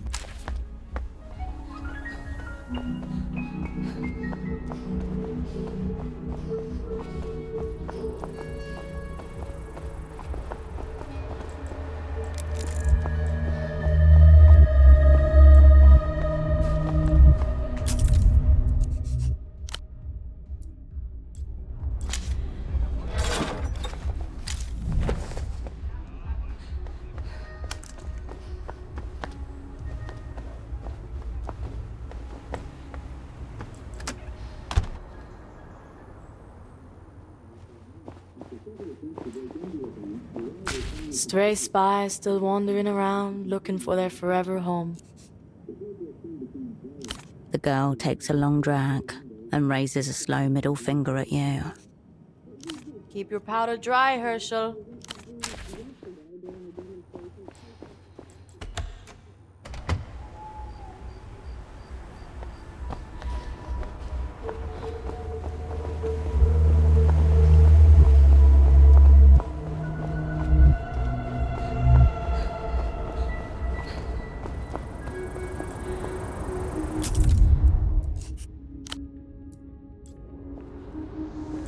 Hey, you. You're new to the scene, aren't you? A young man in a long, colourful puffer jacket with an oversized collar stands guard. His forehead glistens with sweat. That's good. I'm glad to see other scene-oriented people around. My name is Kurt, by the way. Kisok, born and raised. Is he not a bit too old to be speaking in this manner? Likewise. See this jacket I'm wearing? A product of the local scene, custom-made by one of the tailors here. Pretty cool, huh? Highly skilled hands have made this.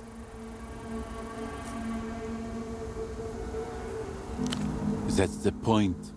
I'm making a statement. I may look sweaty, but I assure you, the jacket is keeping me cool. But you know what's not cool?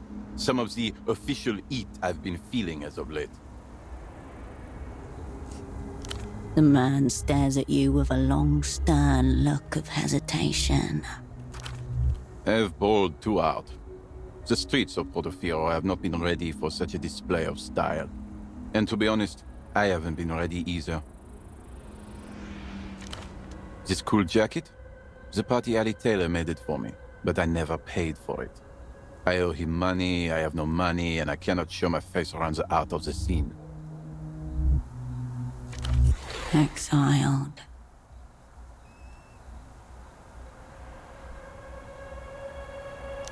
I never intended to.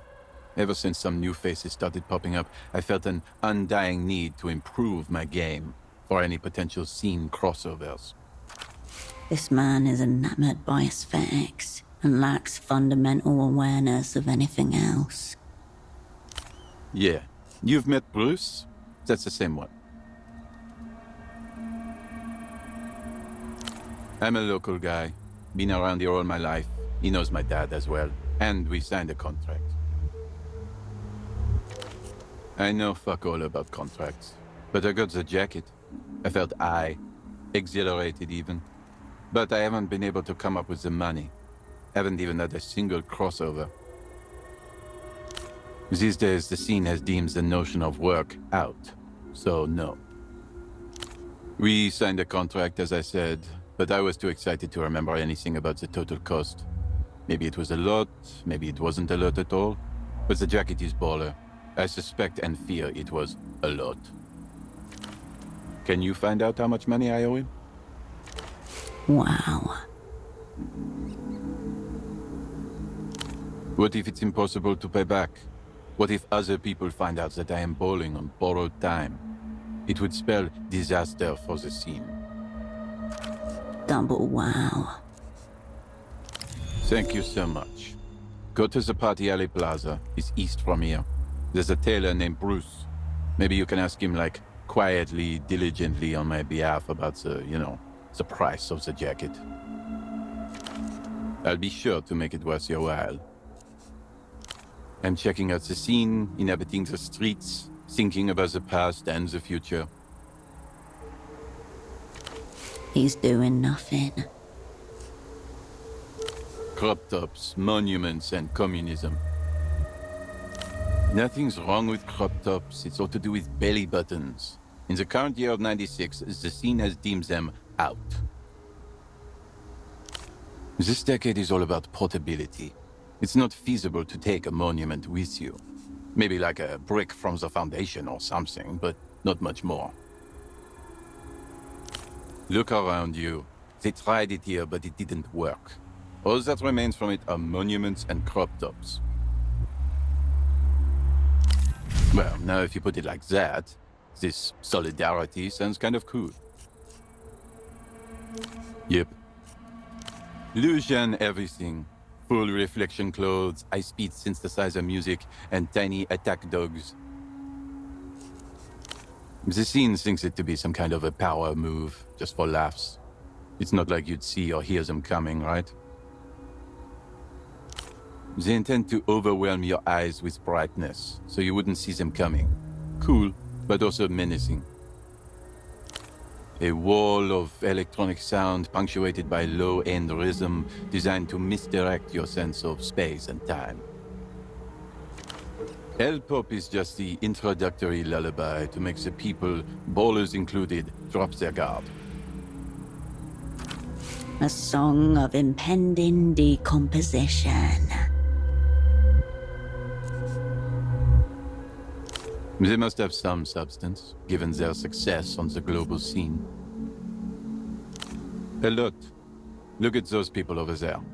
Out-of-towners. Thoughtless threads. She's got Vertanine sneakers. He's got a sacrophobe cut. And that man over there is most definitely wearing a crossbill. Those are all illusion brands. They don't even sell the knockoffs for some of these in the bazaar. Hence, they're most likely from out of town. I think they are illusion brand ambassadors. I ate them up the other day, hoping to represent the scene of Portofino, but they weren't very talkative, told me to mind my own business. I thought we could have a scene crossover, but it was not to be. When life closes a door, it often closes another door before opening a window. The window of the scene. That's how it works. You're out until you're in, and vice versa. For decades, Kisok was a very low-quality scene, as far as the global scene goes. It's starting to show promise now, but I have to keep watch to make sure it doesn't go the wrong way. The thankless gatekeeper. Oh, you don't know the scene worldwide. That's all right. Many don't. It takes many years of experience to see the scene like I do. I'm here to divulge. A firm 2 or 3 on the 10-point scale I just thought of. That's not a lot. It's not very baller of them to force everyone to do jumping jacks or executing civil servants in the street, especially when wearing the clothes they do. La Luz is currently leading the scene, the undisputed world champion of what's in. Cicatriz Frontera may be the political capital, but the city of La Cupola is the scene capital. A desert city known to be the center of Luz's film and music industry. It has become so closely associated with cool that desert motifs have become popular even in the superblock. I've heard rumors, though, that the political types are all imprints of just one scene savant, and that's why the capitals are different cities. How would you duel for recognition if you're one and the same?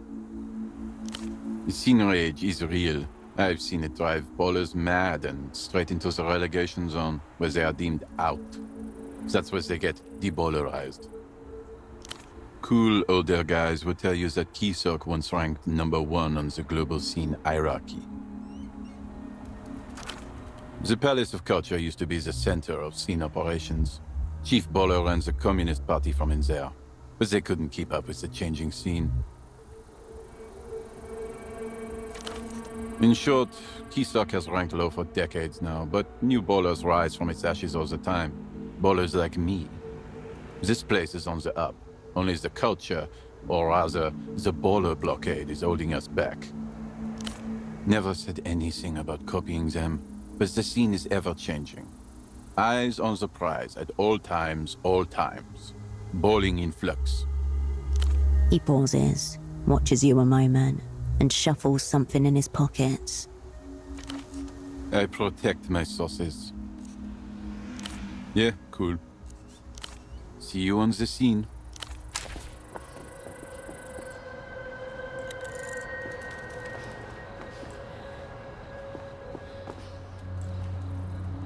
A name is emblazoned across the side of the tuk-tuk, in a cool blue font partly obscured by diaphanous hand-painted soap bubbles.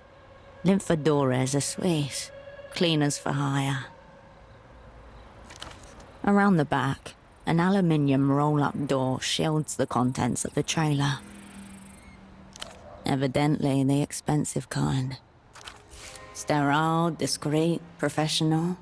This is who you call in when you're paranoid that regular help might molest the contents of your apartment. The roll-up door is bowed in, half crushed. The aluminium edges are misaligned, leaving an awkward gap that's desperately bridged by a worn padlock. That padlock is under sustained physical pressure. Its collapse is not far.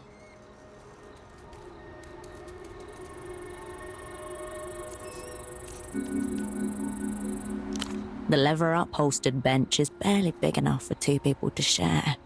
A half-eaten sandwich, wrapped in paper, leaks grease onto the passenger side. The window is rolled down, just a crack. You can see the contents nestled between 2 flattened plantains, fried shrimp covered in melted cheese. A gastronomic monstrosity. No one abandons a sandwich like that for long. Someone has jammed a half-empty spray bottle of disinfectant and a damp rag into the shallow well on the dashboard. And there's a parking permit for 422 Calle Espinas taped to the inner windshield. The only other touch of the personal is a copper medallion hanging from the rearview mirror. The cheap metal was oxidized, a green patina on an embossed 8-pointed star. Some astrological thing. Who can keep track of it all? The cleaners, wherever they are, have left little trace of themselves or their equipment inside of the vehicle. The tuk-tuk remains in its place.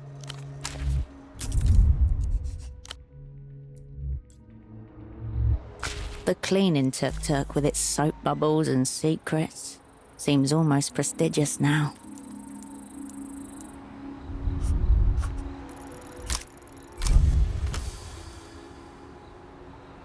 The old padlock, under stresses it could not possibly endure, shudders and pops open. The small space is tightly packed. In the corner is a selection of buckets, a rack of brooms and mops mounted on the wall above them. Bottles of cleaning solution are tucked into every free space, with names like Zyfrox, Extra Clean, Shine and Shimmer. Your eyes land on a shapeless garment in a disconcertingly meaty shade of pink. There's a zipper on the back and a large tinted window at the front. A viewport out, but not in. The cleaner's face obscured from clients who'd rather not have to acknowledge the humanity of their janitorial staff. Anything that obscures your face is good, when this suit has the advantage of obscuring your humanity completely. The suit slides off the rack and into your hands. The tuk-tuk remains in its place.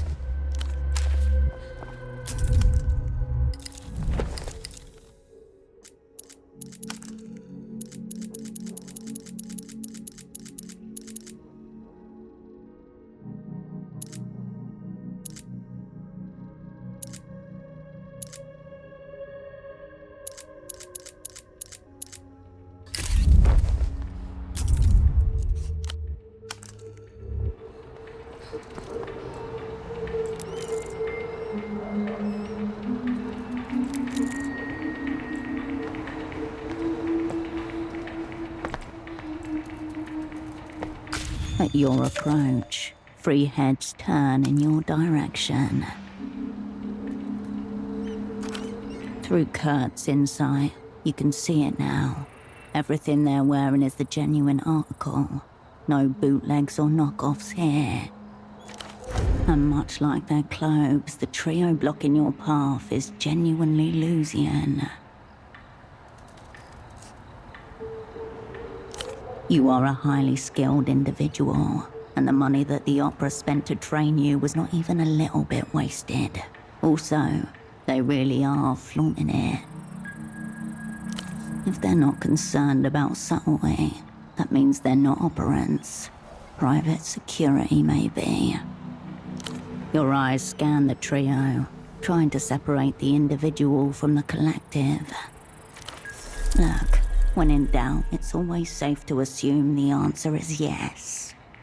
Whoever lives in the building just beyond, a 12-story skyscraper. With none of the griminess of the surrounding neighborhood. Apartments. They share a look between all 3 of them. The woman, tapping her shoe, snorts a laugh. Foreign accent, questions about the area. You're nothing but a lost tourist. The housing campaign. An apartment block housing hundreds of families who were displaced after their original homes were seized by eminent domain, victims of the city's mid-century ambitions. Perhaps you are lost.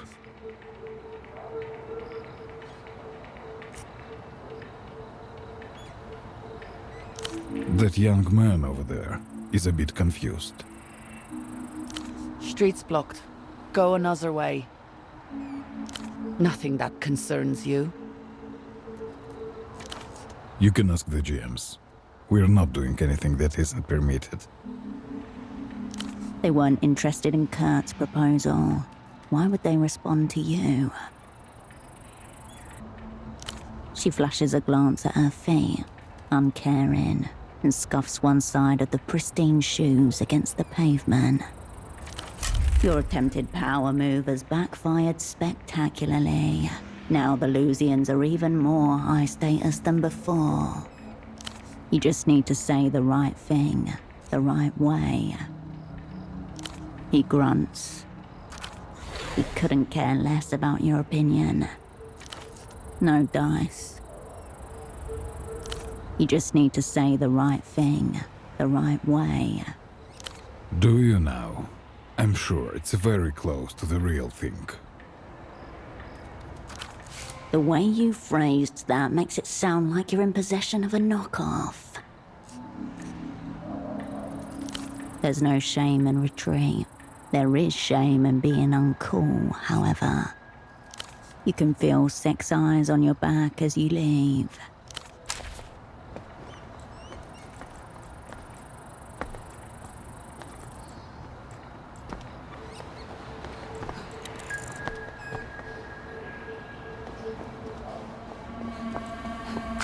You're back. See you.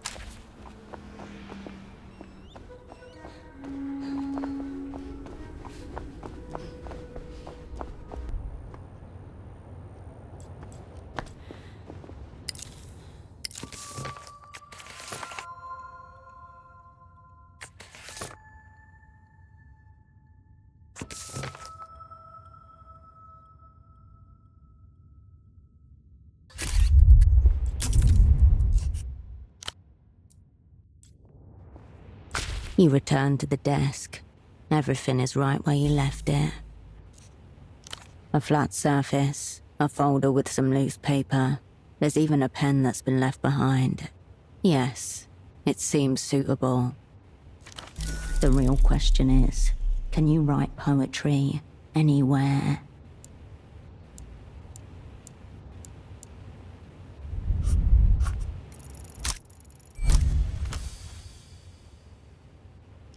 You plunge deep into the mirror of your past. A gust of wind knifes through you. Operant Holocene turns to you while walking through a street shadowed by soaring tenements. Cascade, do you think you carry all your past lives with you? Or must the same life be broken and reassembled time after time? I often think a controlled suicide under a litany of psychoactive substances might be illuminating. The shape memory of a life versus a million deaths in a single soul. A Lusian asset had sent a series of cryptograms for you to decode his whereabouts. The man was almost comically paranoid. Later, you found him dead, symbols slashed into every part of him. Holocene's words haunt the air.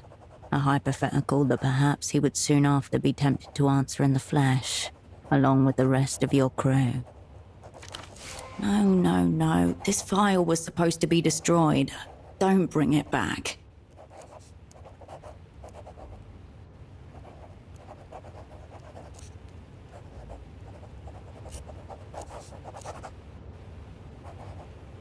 You're dimly aware of words being committed to paper, as more memories crash the windows of your mind. Stray phrases come alive in the space between your mind and the paper, glowing with prescience. You pull on your learnings from the exercise papers to sharpen up your poetry. You read it back to yourself, out loud, and find a way to improve your metaphors. The past unspools itself. You're merely its servant at the wrist. The terrible fate of all spies, Cascade. Powerless to change the prophecy, yet endlessly free to decipher its runes. Much like death itself, a prophecy and its runes before a human race of spies. It is done. The page is filled. All that's left is the dull bruise of guilt and the loose memory blowing around you like a slow storm. The raw materials are pristine. Any stylistic refinement needed is the editor's literal job. So technically, no.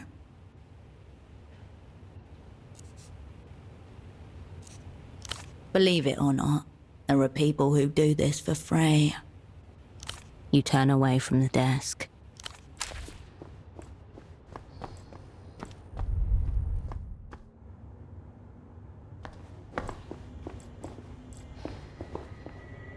Oh, hello, operant.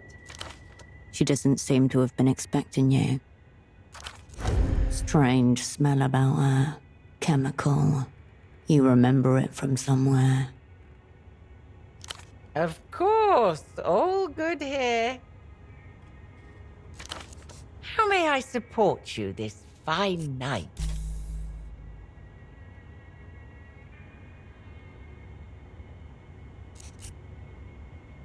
I'll be here if you require anything.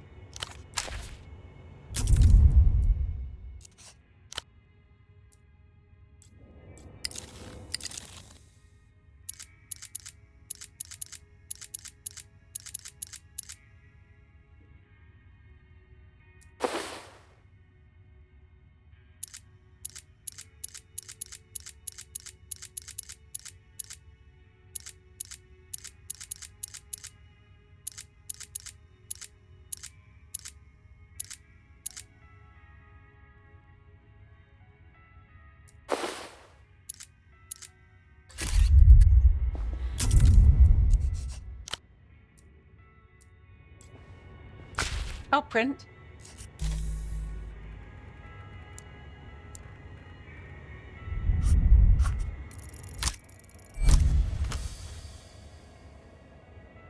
Sweet, slightly pungent, reminds you of overripe apricots. All signs point to... Excuse me? Her eyes are looking every which way but towards you. Highly suspicious.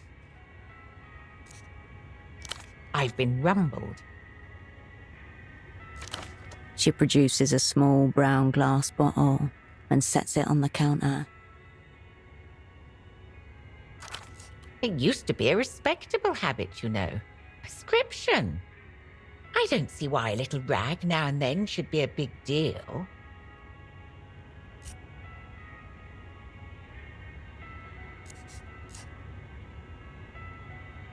All the same, it's terribly unprofessional.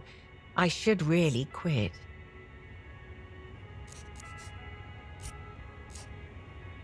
I'll be here if you require anything.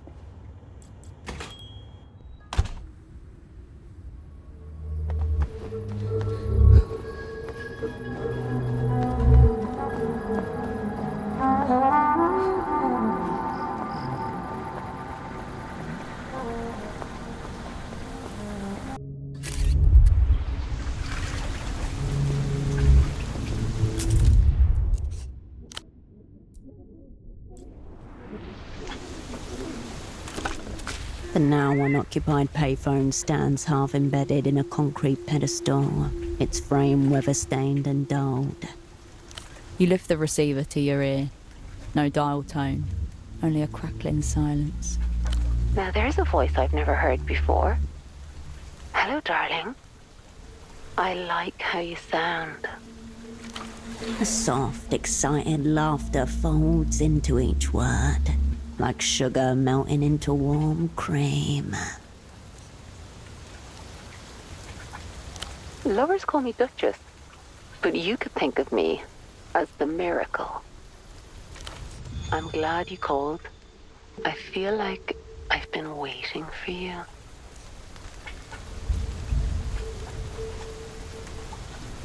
I told you. I'm Duchess. Your heart flutters at her name. My name is the answer to whatever your heart desires. Now let's fall in love.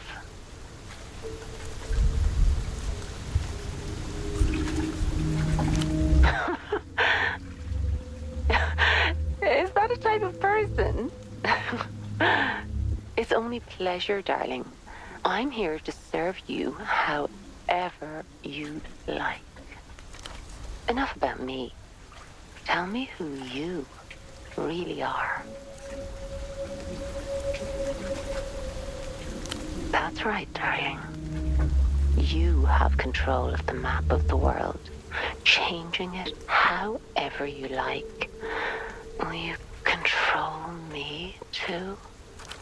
There's a sheen of vulgarity, but she changes character as quickly as a master operant in theatre. Impressive. In another world, perhaps. Another assignment. But not this one. Still there, darling? I'm right here, waiting for you.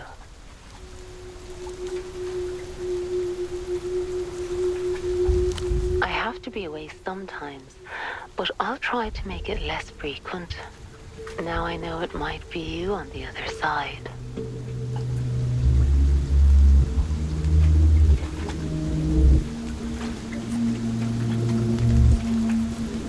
But don't you worry about me, sweetheart. I'm looked after just fine. Anything, darling. Let me inside your head.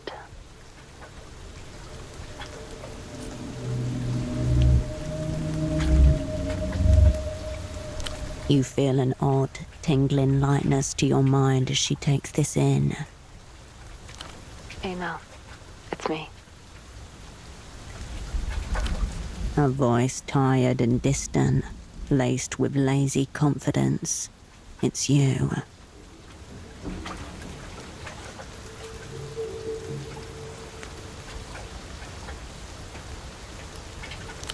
No, I'm not. You're lying to me. I'm shit at this.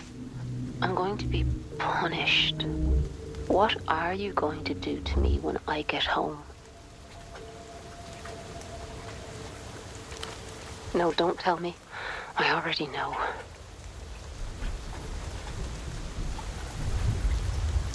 The freezer. You knew this was your fate. You knew you'd be right back there.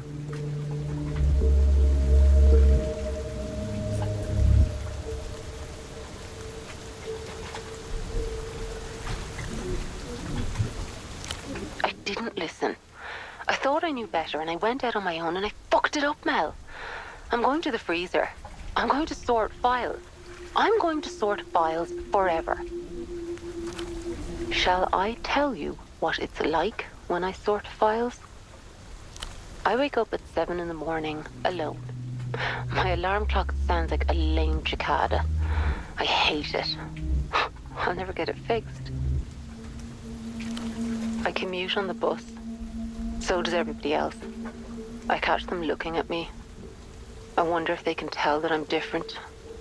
A secret. A shadow. But they can't. I'm not. I'm just like them. I spend all day sorting files into alphabetical order, but I still have to say the full alphabet to myself every time. When I shred files, I try to pull them back out. I do it slowly. I torture them. The shredder eats them, pulps them, beats them into unrecognizable shreds so that they can be burned.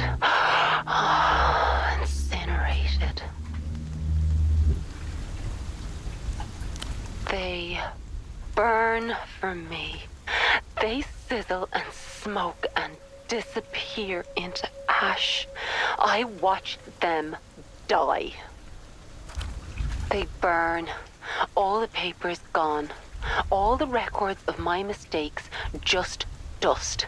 And I'm free. Baby, do you want to talk about it? No, hon. You've been to a bonfire, right? Everybody watches the flames. There's peace and destruction, even just a fantasy. You're okay.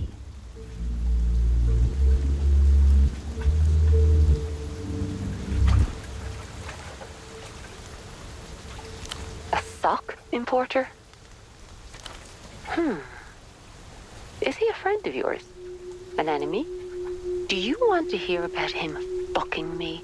Do you want to hear about how he kept his socks on the whole time? My card? Like a business card? I don't have those, darling.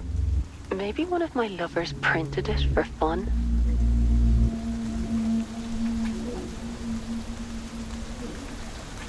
I can't discuss my other lovers, baby. Please don't be disappointed with me. Line's always open. I'll miss. The wind whips the phone cord.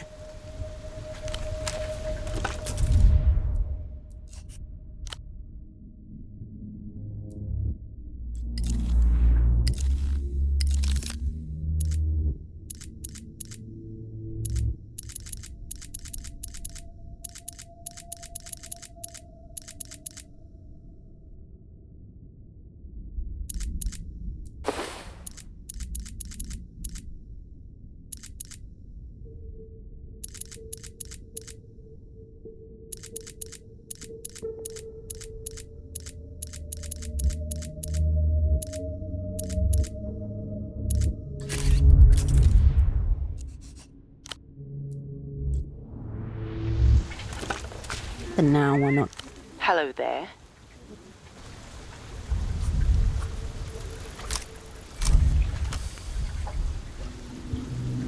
She's too good at her job. You need something like a universal safe word to bring her into the here and now.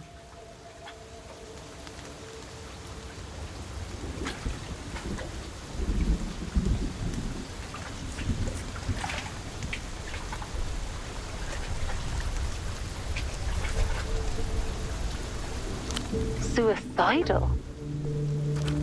A long silence between you. You're scaring me. Did something actually happen?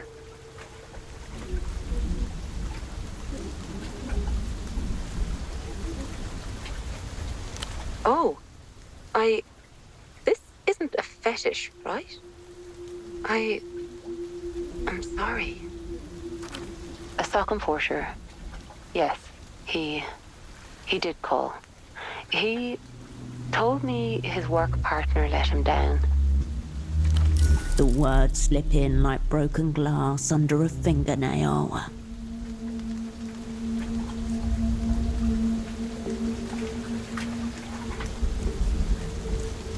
So you're the partner? He seemed hurt, but he didn't sound suicidal. I wouldn't have missed that. Not a chance. Just believe me. I would know. She exhales and the line crackles. She will think about Pseudopod for the rest of the night. Maybe. He mentioned music. He said he was excited to go home and listen to music. He said he was learning about culture. Your guess is as good as mine, baby. Just from someone who knew all about culture, he said it was going to change his life.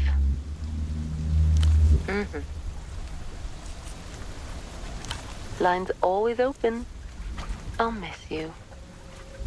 The wind whips the phone cord.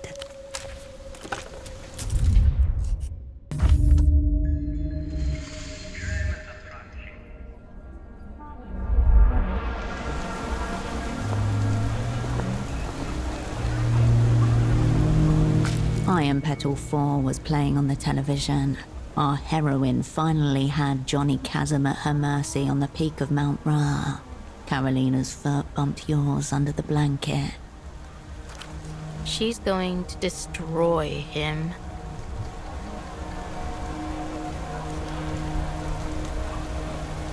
Her face glows with reflected color, a projector screen of flesh and fascination. One hand sunk into your shared bowl of crisps, wrapped. Johnny Chasm howls as Iron Petal's small fist punches through his ribcage, grabs heart and yanks. Oh, that's vile. Ooh.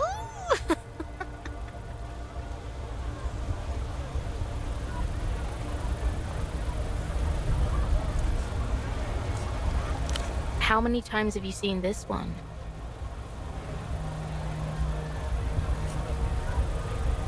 Sounds kind of like the Way of Cascade. And you say there are 7 of these movies? After that, she'd call any time she found an ancient tape, a bootleg disc, a midnight screening. She saw Iron Petal and thought of you.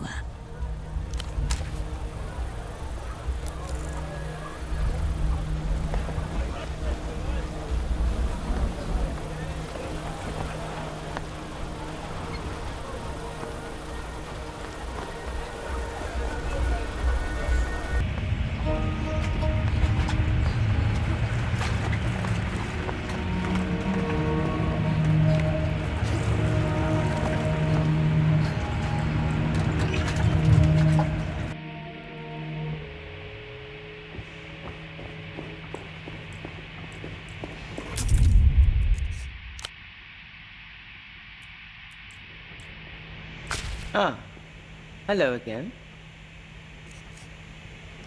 Good. As long as you have a poem this time. She takes your work and examines it, vocalizing each verse with increasing volume as she goes. Her face softens, an expression you haven't yet seen. Well, the material is there. I can't deny that. There are signs of craft. We don't do handouts at the review. If I say it has substance, it does. Now, I will elevate your piece to the craft standards of the Nos Correntes review. Could you get the door for me, please? Of course, Haya. In fact, why don't I take this one? I could do the practice.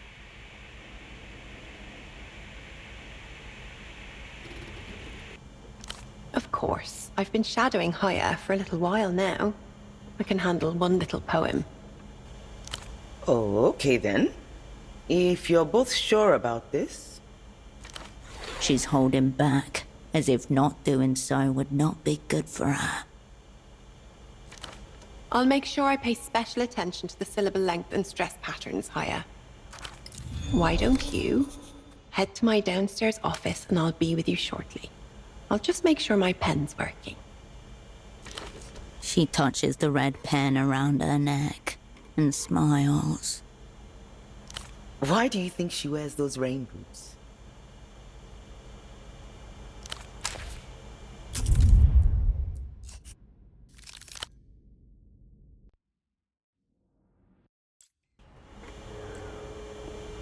Ah, good. She takes you. Her face softens. Well? The editor. Now? Of course, Haya. In fact, why don't I take this one? I could do the practice. Of course. I've been shadowing Haya for a little while now. I can handle one little poem. Oh, okay then. If you're both sure about this. She's holding back, as if not doing so would not be good for her. I'll make sure I pay special attention to the syllable length and stress patterns, Haya. Why don't you head to my downstairs office and I'll be with you shortly. I'll just make sure my pen's working. She touches the red pen around her neck and smiles. Not usually, no. At least, it gives me more time to go over these proofs.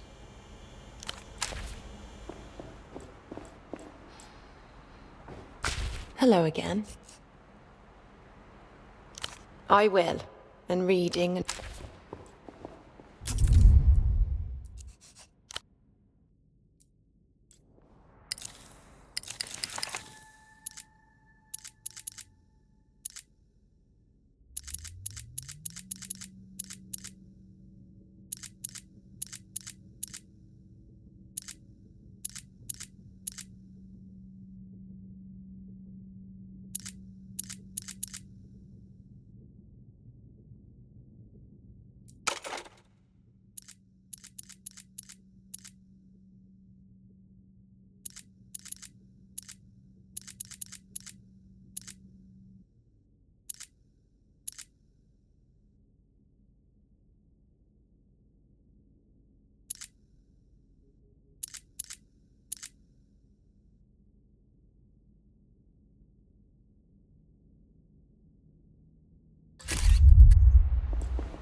The metal drawer slides out nearly soundlessly, revealing rows of official-looking folders.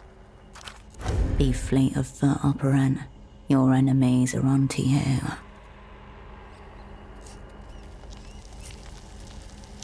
After a moment of rifling, your fingertip catches on a sharp edge. The culprit is a large beige folder, labelled Visitors, notated. What a footfall for a two-person magazine office.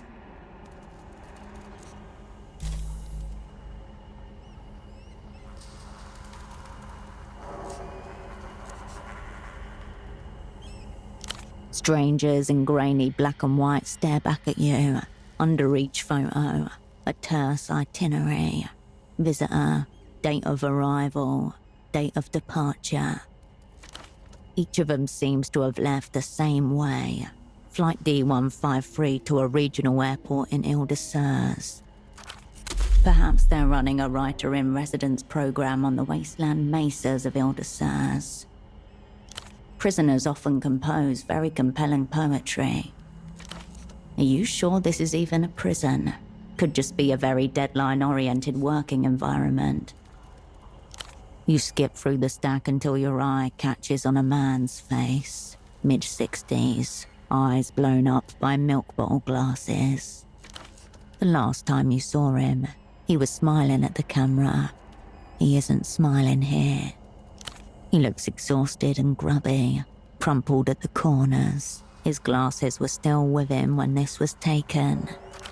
A sudden talisman, the last thing he gave up. Visitor Krantz Eno, date of arrival 4/3/96, date of departure 4/18/96. Flight D513 to Ile-de-Serres direct. Notes, prolonged interrogation, mostly unsuccessful, until daughter threatened. Gone. You have found someone who isn't really here. It disappears soundlessly into the stack. You look for any young woman by the name of Ultravioletta. You find none. Obviously a stage name. She could still be in here somewhere, unknown to you. You bend your arm at an uncomfortable angle and press around at the deepest part of the drawer. Nothing. The drawer's base makes a thin rattle, not the hollow echo you were hoping for. Not even a lost paperclip or bent staple. You pull your hand back from the standard issue cabinet. Files crowd over the gap you made.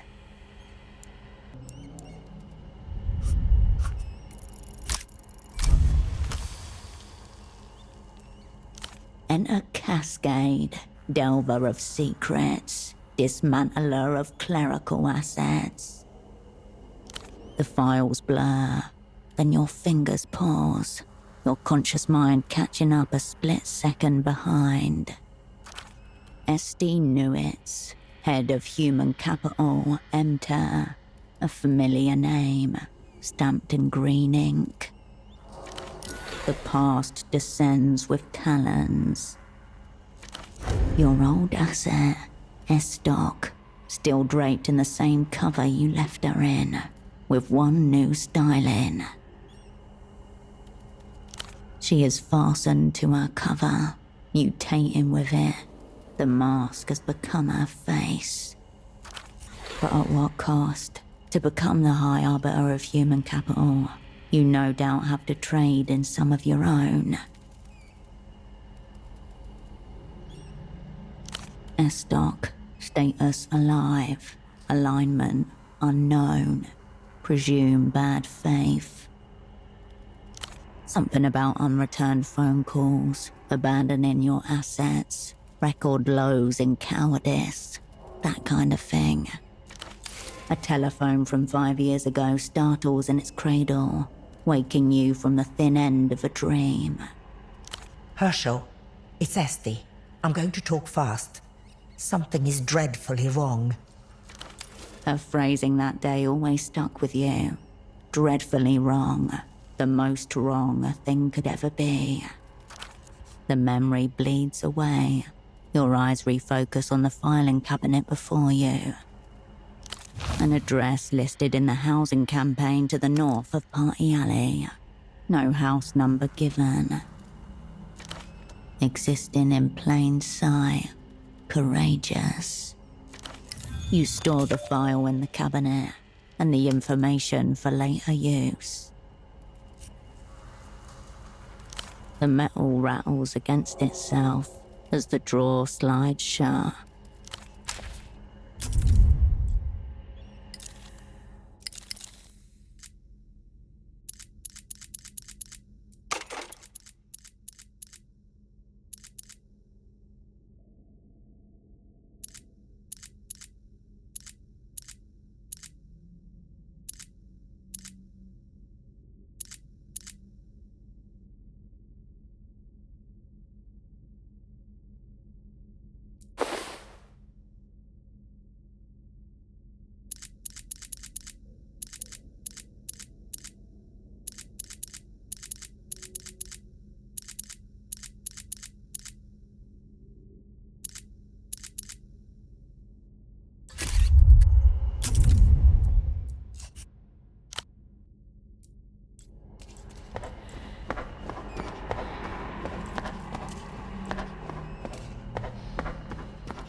The heavy steel door contains a single small window. Next to it, another brand new intercom like the one upstairs. As with anything that talks in this city, it is emblazoned with the blue Renotel logo. Heavy condensation is obscured through layers of glass. Nothing can be seen here, in the domain of shadow and smudge. Your fist barely makes a sound on the thick, reinforced metal. You hear a brief, static crackle. It fades out to leave the ambient hum of another room. You hold your ear to the box, living electricity buzzing along your ossicle bones. Somewhere in the amplified quasi-silence, there's a distant rustling, perhaps breathing. Stop rapping on my door. Don't you people ever tire?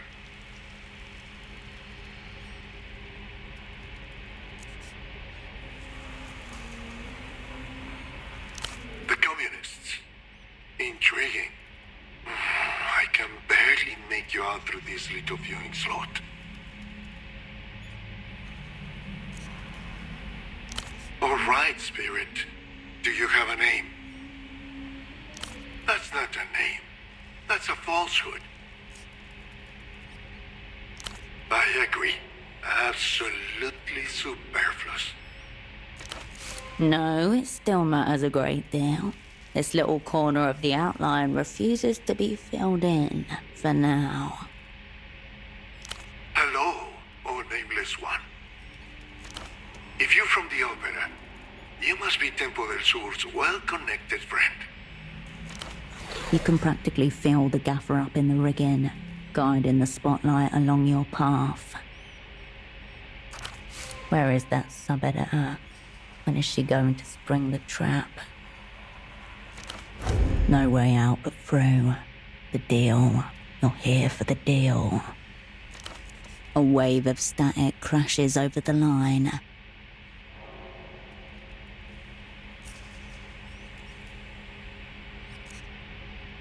Good for you. Whether that's good for me remains unseen. Briefly, I was making a personal call from one of those infernal payphones when two men bundled me harshly into a tuk-tuk with a rough sack over my head. Soon after, I found myself in this waterlogged hell.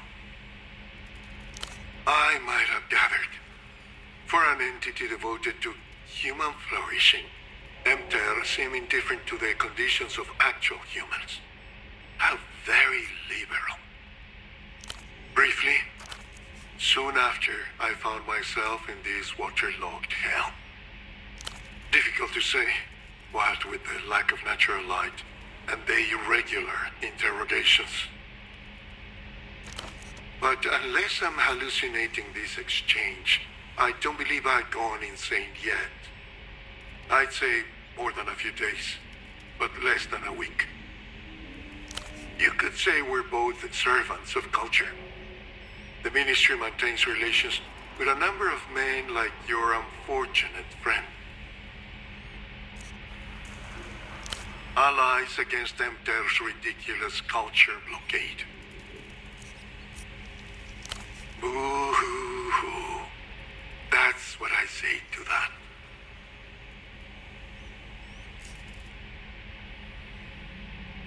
Falsely imprisoned by one enemy, so I may be falsely accused by another. A Bates factoid, it appears. I didn't kill Tempo del Sur, though if Denham gave me the chance to go back, surely I would. Ooh, I haven't the faintest idea. His fate's no longer my concern. Good for you. To me, he was a betrayer. Ooh, that's what I say to that. Thank you for the update. For a moment, nobody says anything. Green water sloshes about your feet. Tempo assured me the opera were enthusiastic about the terms, despite the risks involved. Are you telling me that was not the case? Here it is, the side deal. First of several, potentially.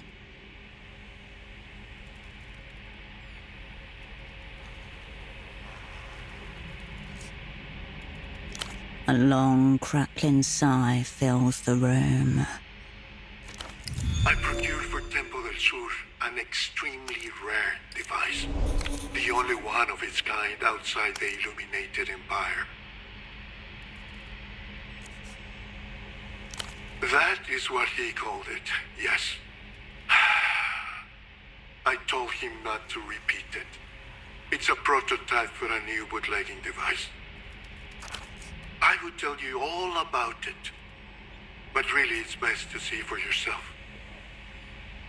Not that many, only the big ones.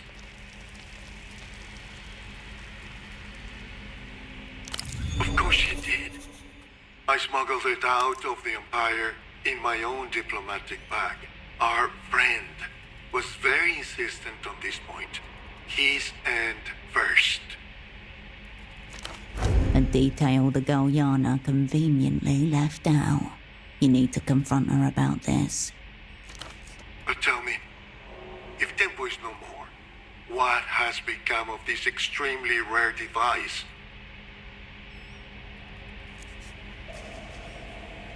Not that it's any concern of mine just now, but I would not leave such a thing unaccounted for. It's not easy to leave the Illuminated Empire. Tempo promised he would call in certain favors. Alas, only one of us got what we bargained for. Please, my socks are so through. The buttons of my feet look like wrinkled tissue. I'd like to be out of here before my toes start to blacken. Let's not keep your masters waiting. There's a ritual in motion, Nameless One. One I suspect you've got an important part to play in. Soon there will. Wait. The phone line hisses and goes silent. Is this the sound of the trap springing? There won't be one. You're in it for the duration. The line remains connected, but there's no response. No sound of movement above, just drops dripping. Drip, drip, drip, drip.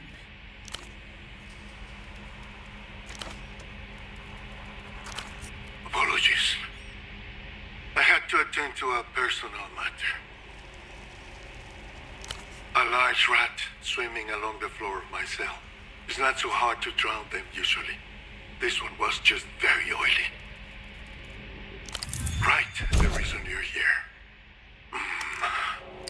There's a very important man on his way to Portofino as we speak. His name is Facundo Reyes. At the base of your skull, a tickle in your brainstem.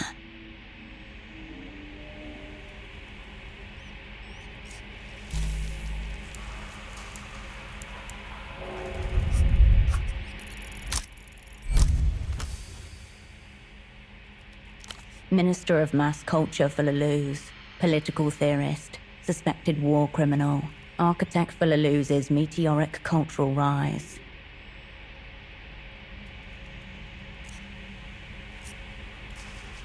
As of this year, 26% of all media originates from Lusian-affiliated distributors. Weekly textile shipments from Lalouz to the developed world, 1.5 million tons. Estimated age, mid-70s. Known photos, 0. While his influence is immense, Reyes himself remains an unbroken cipher, despite repeated attempts to crack him. Halberd, zeroed out, 71. Redacted, declared null entity, 74.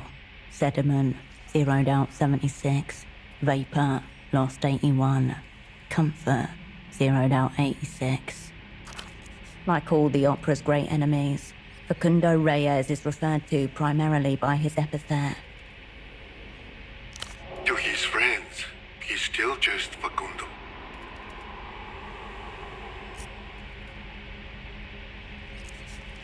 Cool is an alien concept of illusion mind, a bourgeois transvaluation of what used to be recognized as wretched and ignoble.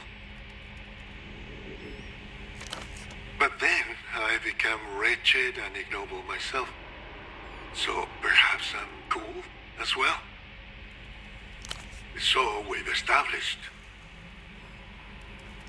Secret treaties, matters of mass culture, all to be discussed with our mutual antagonists. Fun stuff. Leagues above your station, sadly.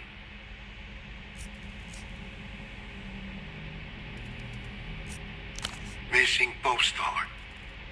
Who do you mean? Ultraviolet missing.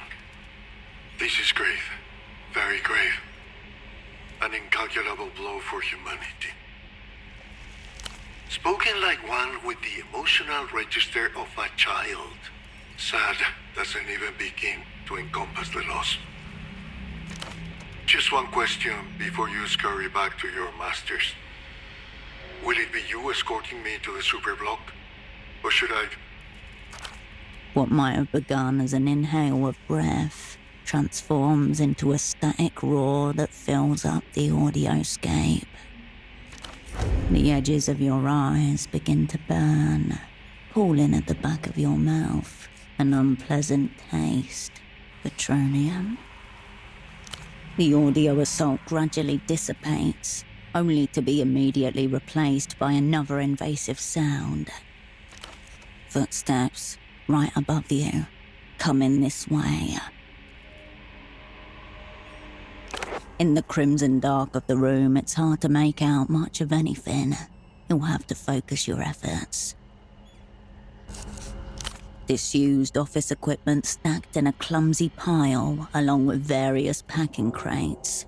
Plastic and cardboard, slowly soaking up the floodwater. It would be a struggle to dive in and cover yourself back up in such a way that you can't be seen, but possibly. The far corner of the room contains nothing but sodden-in boxes of paper files. There is not enough of a mass there to hide yourself fully. A doorway blocked by a heavy steel shutter. The full weight of your situation dawns on you in the instant before the door clicks. Hemmed in, not even a shadow to hide under. In the open doorway stands the sub-editor. You can just make out the shine of a red pen, held aloft, dagger-like.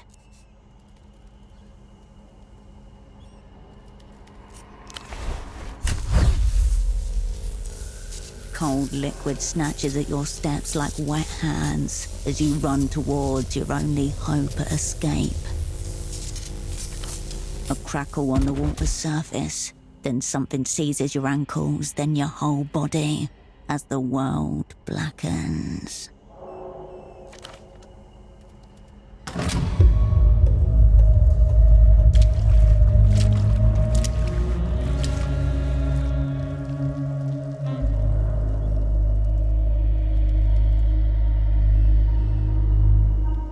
Hello again. The copy editor taps her red pen against the side of her face and stares at you unblinking. Here's what you were so desperate to see. Verdict.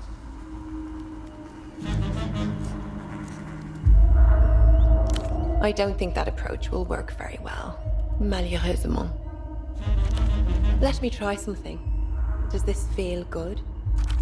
She runs her thumb over the pen, teasing its mechanical tip. Cold, crackling spikes of electricity run up and down your spine from focal points on your back.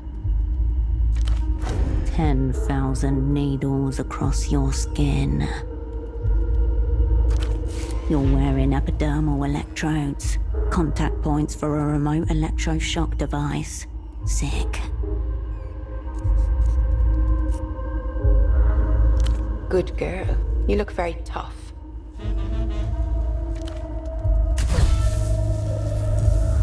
A click beneath her thumb and a jolt of pain tears through your skin, sharp and sudden. Fuck. Scattergang. Gnaw arms off. Run.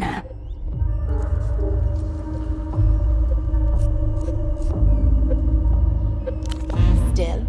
Enough prelude then. Let's move straight to l'interlude. I am an interrogatrix for l'Empire sans territoire. Who are you? Summon a persona. Concede nothing, validate less. Cascade can slip out behind the human-shaped facade. Say nothing, and she will know nothing.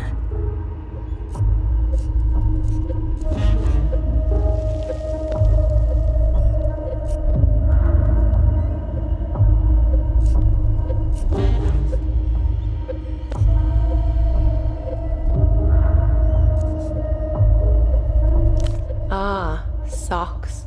I've heard that one before. The communist who deserted the factory to become a poet.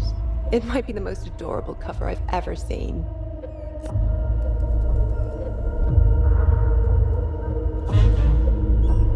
Is that so? The interrogation game leaves plenty.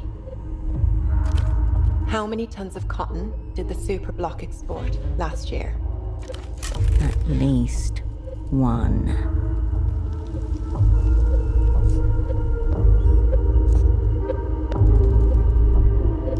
She giggles, canine sharp over her tongue.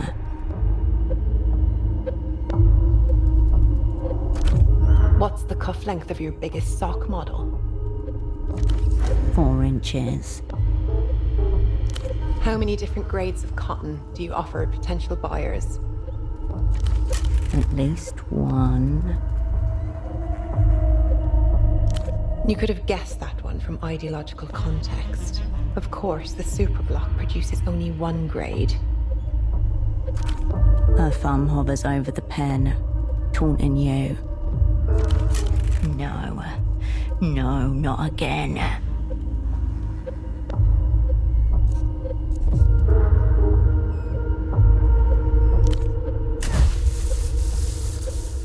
Click. Your body spasms, your joints strain. Microscopic sinews tear in your muscles. So, let me run my working theory by you.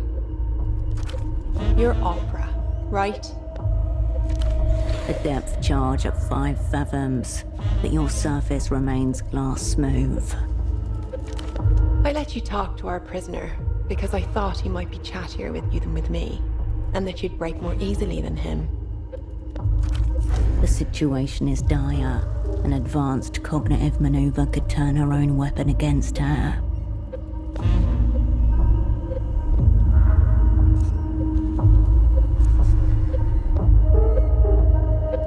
The old Remembrancer designation was Fellow Traveller. The contemporary one, Psycho Mirror.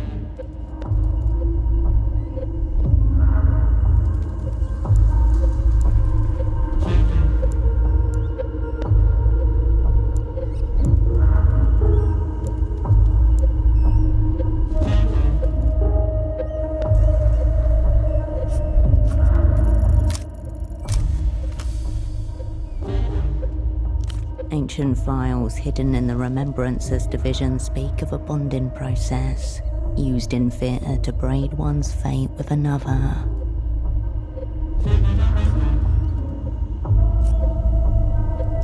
You sing across the noumenal plane, listening for a response. Nothing. You lower your song to a whisper. She emerges first as absence. A strange silence in a sea of psychic noise. Her song is an echo, a memory, the tolling of a bell deep underwater. What is this? Arrête! Get off me! Click. She screams with you. It won't hold long. Quickly, while you have her. Find out what she's looking for.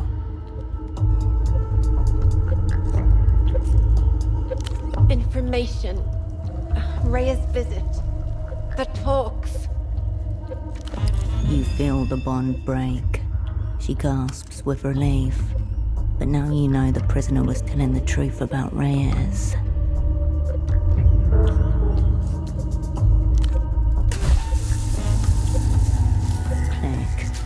Fresh flare of agony rattles along your bones, your mouth so wide that it tears your lips. You smell smoke and burning. Who are you?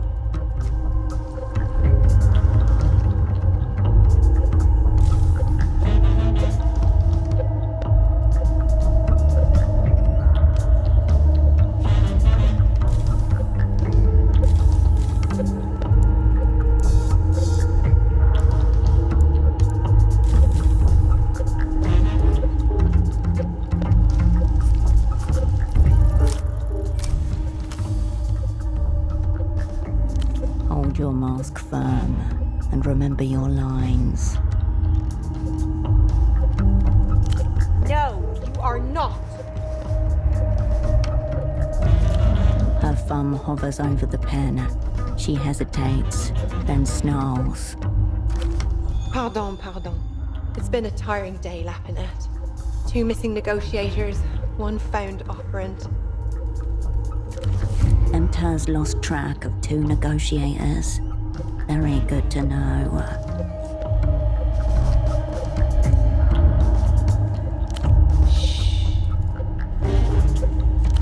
She stares at you, lips parted, eyes alight, her thumb roving gently over the pen.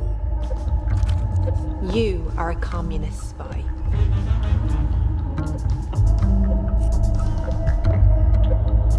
What is your name?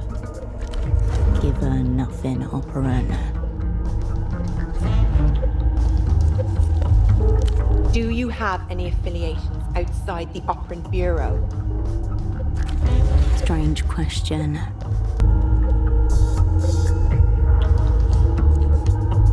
What makes someone a friend?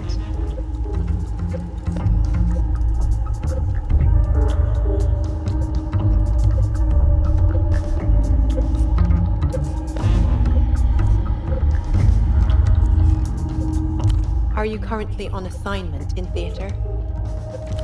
Here you can tell the truth. Confuse her.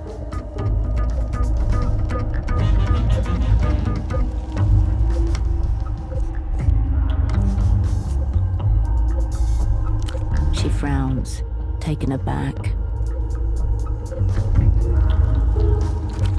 Interesting. You weren't lying there, were you, Lapinette?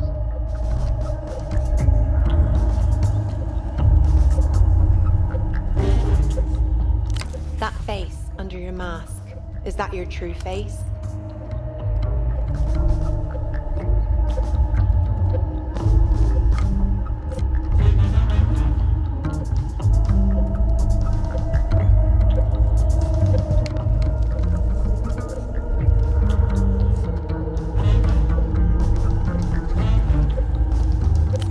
Why did you peel the plastic off my intercom?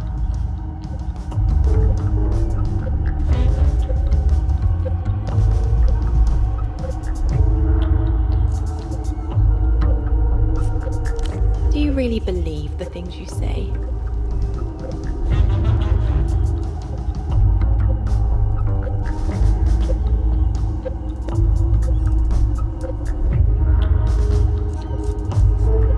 Do you find me attractive?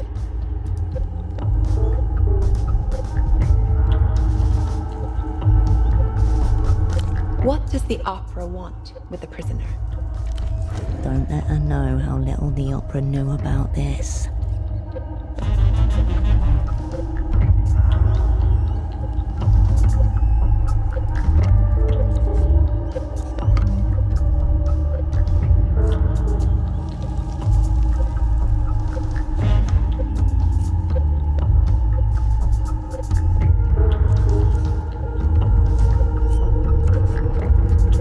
She taps the pen gently against her lips, sending tiny little jolts through the conductors on your skin as she does. Not bad, but not particularly good either. And now we're out of time.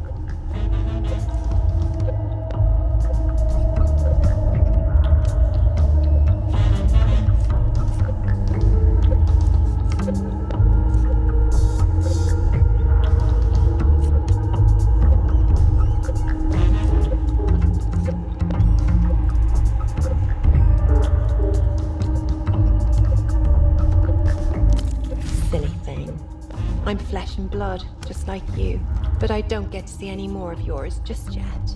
Someone intervened on your behalf, your own personal star. A star with no shrine.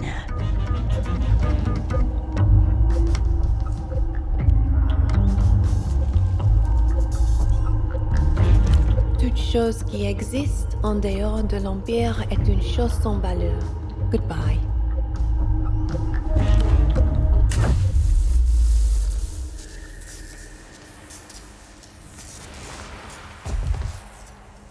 Click. The world drops you like an old toy.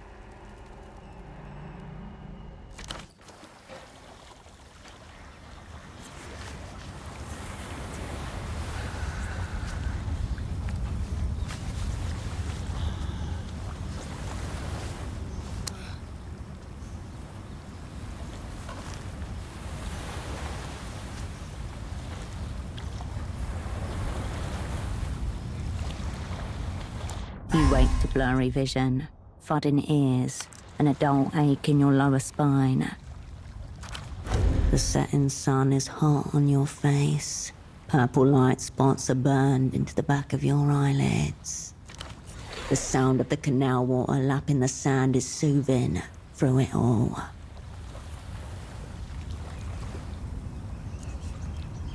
The couch doesn't belong to anyone. It is a couch of the city. As much a part of it as any building, any crossroads, any patch of slate grey sky. Someone is standing nearby, watching you. Your eyes realign and find a young girl staring at you, chewing a lock of her own hair. Over there.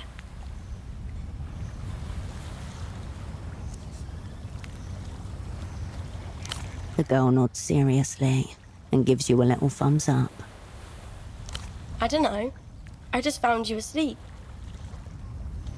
A derelict beach, a grey canal, and the Nos Correntes Review building, less than 50 meters away, up the hill beyond the waterlock.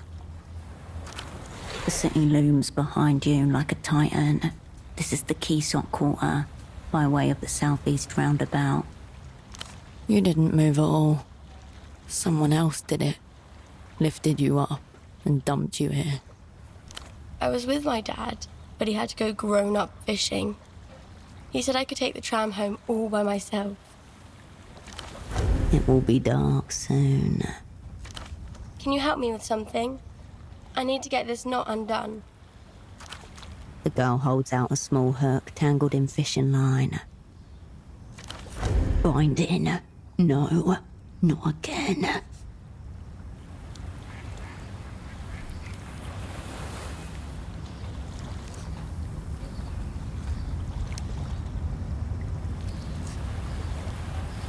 Whoa. If I touch you, will my hair stand up? Like the electric ball in school? The girl extends her forefinger and places it gently on your head. You meet her eye as nothing happens. Looks like you're okay now. Please, I've been trying for ages. You take the hook and its clot of near-invisible wire. Double, lost in theatre. Status captured, interrogated. Loyalties non-existent. Conclusion, failure. Brackets inevitable. Your hands are trembling. The child is asking for your help. Focus.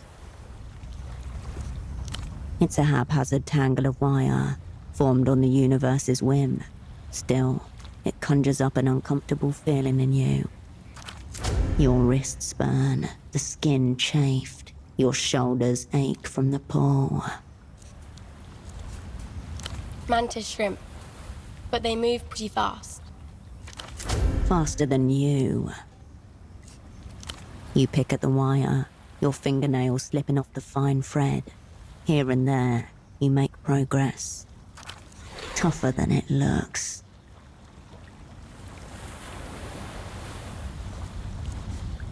Just cracked a little, barely noticeable among the rest of the fractures. Are you okay? Did something happen to you?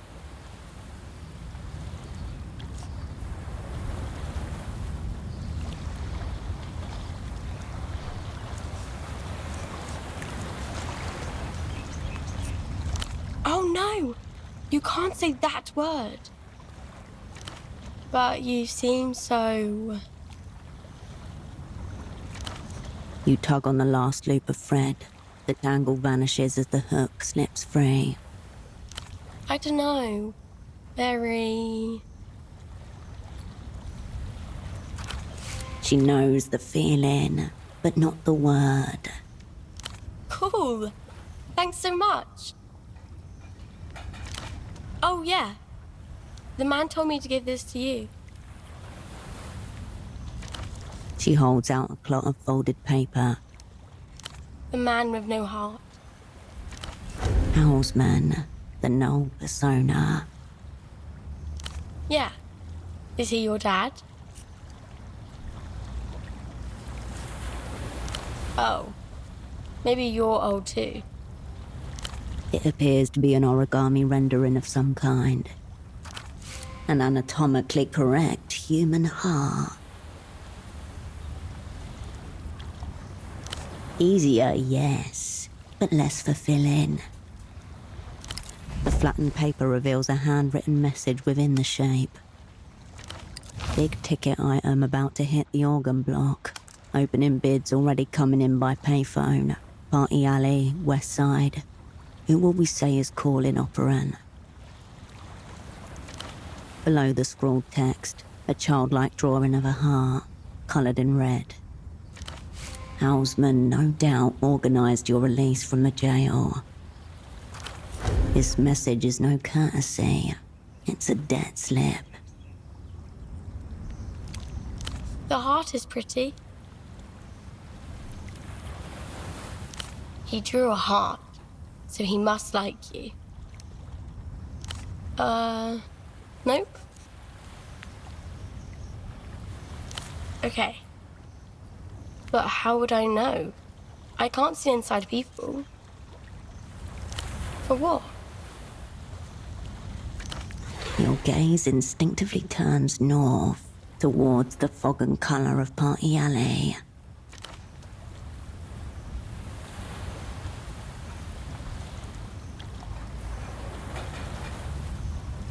This marked payphone then. It seems someone will be waiting for you on the other end.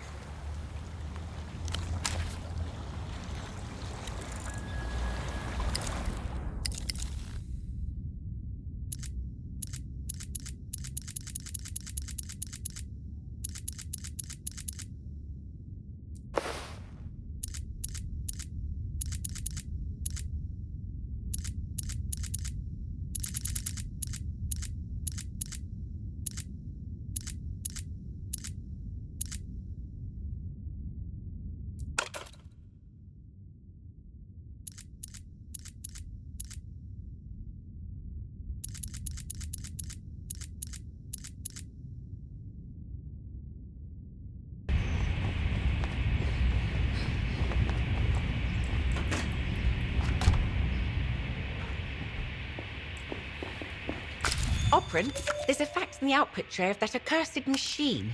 It seems important. Important? There's only one way she could assess that. Yes, I did. Apologies, I was momentarily overcome.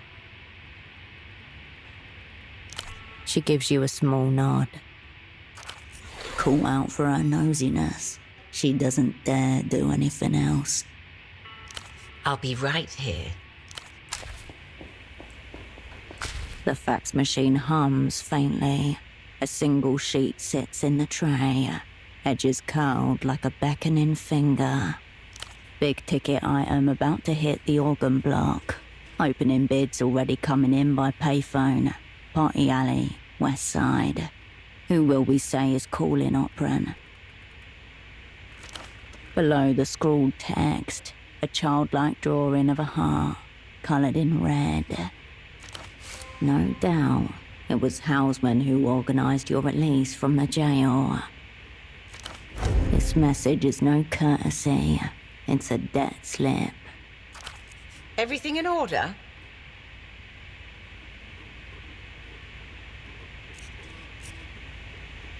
Well, I'm just glad that thing's finally done what it's supposed to do.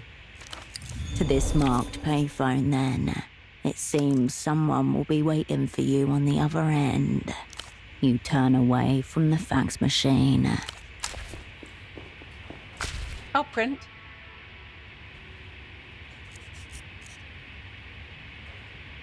Apologies, Operant. That's a bit beyond my remit. If you're short on funds, you should speak with your controller directly. Yes, Cascade, that's what I said. Was there anything else? I'll be here if you require. You returned. You are not a craft. You approach your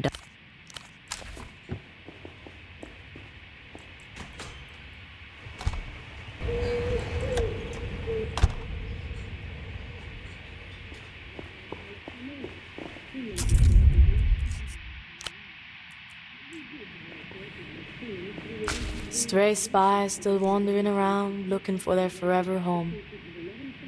Alive? Where?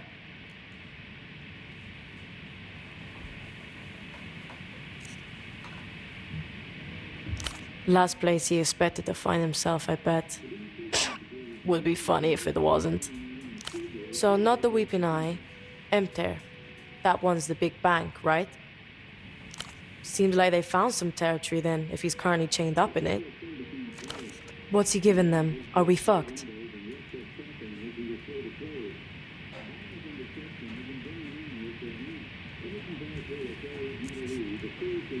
Okay, good. Better than I hoped. Maybe you are the real thing, or the closest we've got. Thanks for coming through, Herschel. I honestly don't know. Tempo never said anything about him, which was strange. Most of the time, he can't wait to tell you about his latest secret. This one, he was terrified from the jump. Does Dante prick say anything else?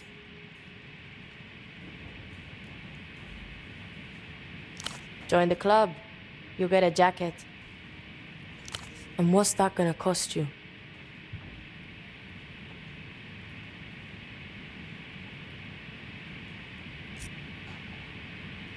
Well, we've got to do something about him, haven't we, Herschel? Loose fucking end. Someone's gonna trip and break their neck. The girl watches you, dancing her cigarette back and forth in front of her face. You need to get to the bottom of this bootlegging device. Press her. Speak your piece. Who do you trust? Me or this clapped-up old clown?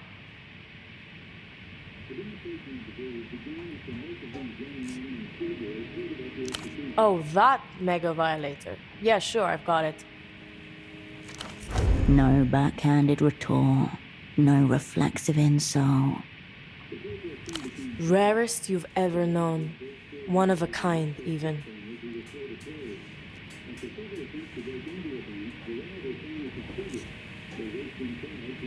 Yeah. Intimately.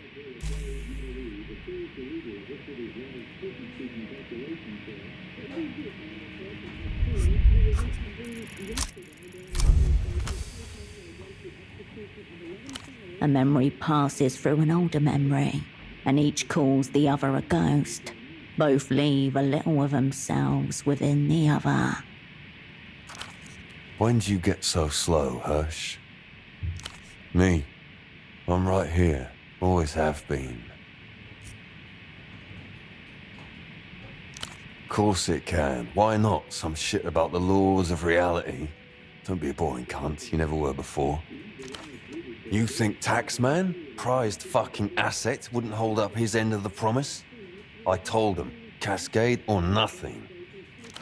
Person to person. He is there and not there. All your senses twitch at the eeriness, at the undeniability of it. The girl stubs out her cigarette, steady yet forceful, suddenly engrossed in the act of crushing. How you been, Hirsch? I've missed you around.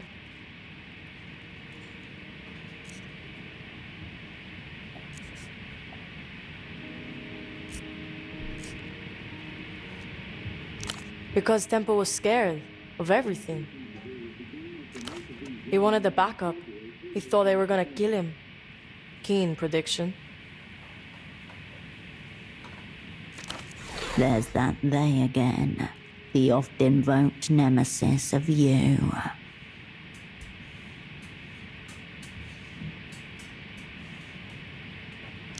I'm me.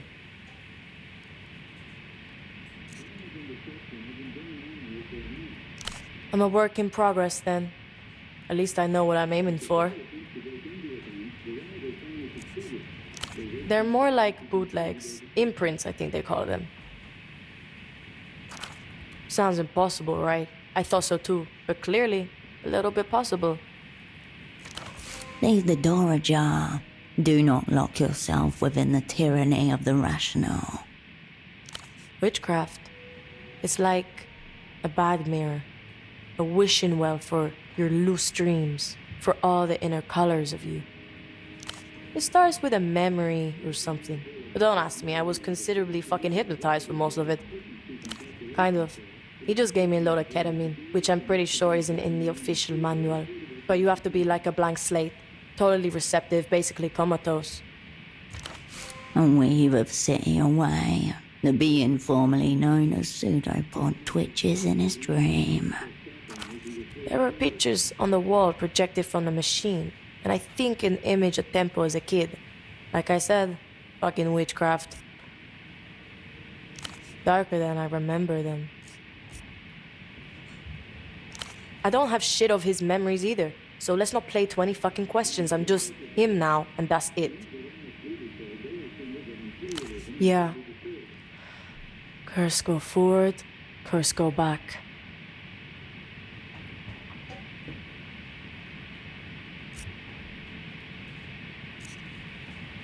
Is that all you've got to say? Nothing but stupid fucking jokes. Because there's a lot at stake. Because I didn't know whether you were on my side, let alone dependable. And because you were pretty late. Being predictable isn't a good thing, Hirsch. Also, I really didn't think you'd believe me. I mean, I wouldn't. And yet, doesn't it chime a distant chord? The Lusian political elite being strange copies of themselves. Yeah, the pricks in power fire it up whenever they need a new politicant. All from one guy bootlegging himself over and over for like 300 years. According to Tempo, anyway. But when we covered intra-Luthien relations in history class, they didn't say shit about it. A theory often dismissed as rumor, but taken more seriously on the top levels of the Operant Bureau. The Lusian political ministry are all identical psychic graphs of the same ancient philosopher. Just what on earth has Tempo encircled you in here? If it is, I'd like to know who's paying out.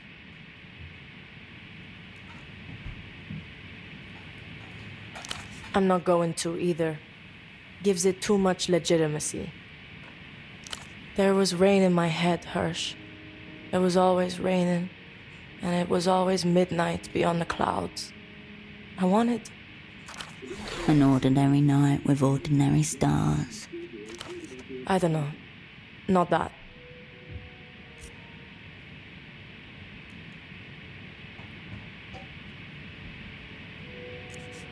And why would I want that?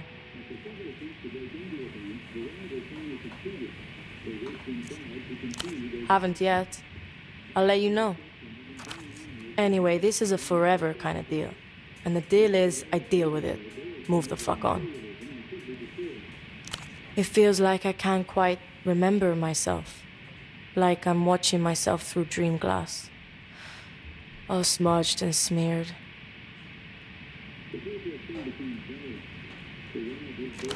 Like a day-old phone number written on the back of a young hand. I watched a lot of TV as a kid. Whenever there was a bad storm, the blocking antennas would get fucked and we'd see pieces of Luthien TV breaking through, all weird and wavy. That's how it feels sometimes. Like a signal error. Hearing someone else's thoughts and now they're yours. But the static's not the thoughts. It's my mind trying to make sense of them. Nope, just me. But also there's more me now, outside the coverage zone. It's Yana. Just one Yana. Said for herself, not for your sake.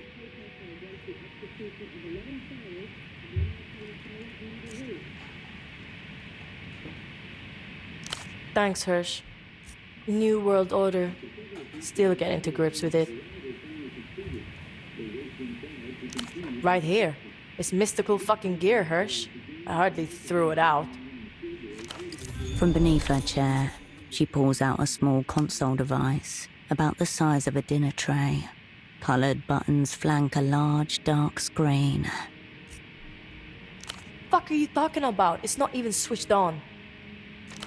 This is the thing that made me what I am. Nope. Fucked. Needs batteries. Special Luthien batteries.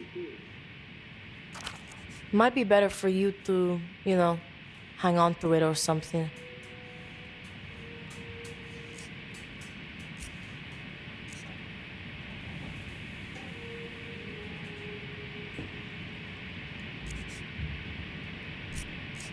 Because it reminds me I'm basically some failed test pressing. Also, you seem like you're in a load of shit, Hirsch. Maybe you need a backup yourself. So do me a fucking favor.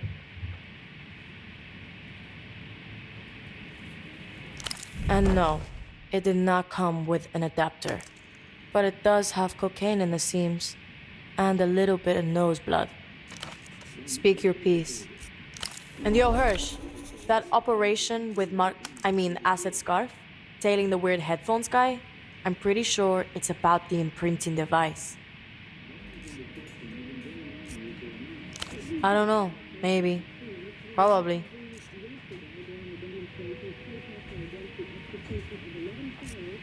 I'm highly fucking acquainted. She takes a deliberate drag. Eyes on you one moment, the cigarette the next. Let's have each other's backs, Hirsch. It's less scary that way.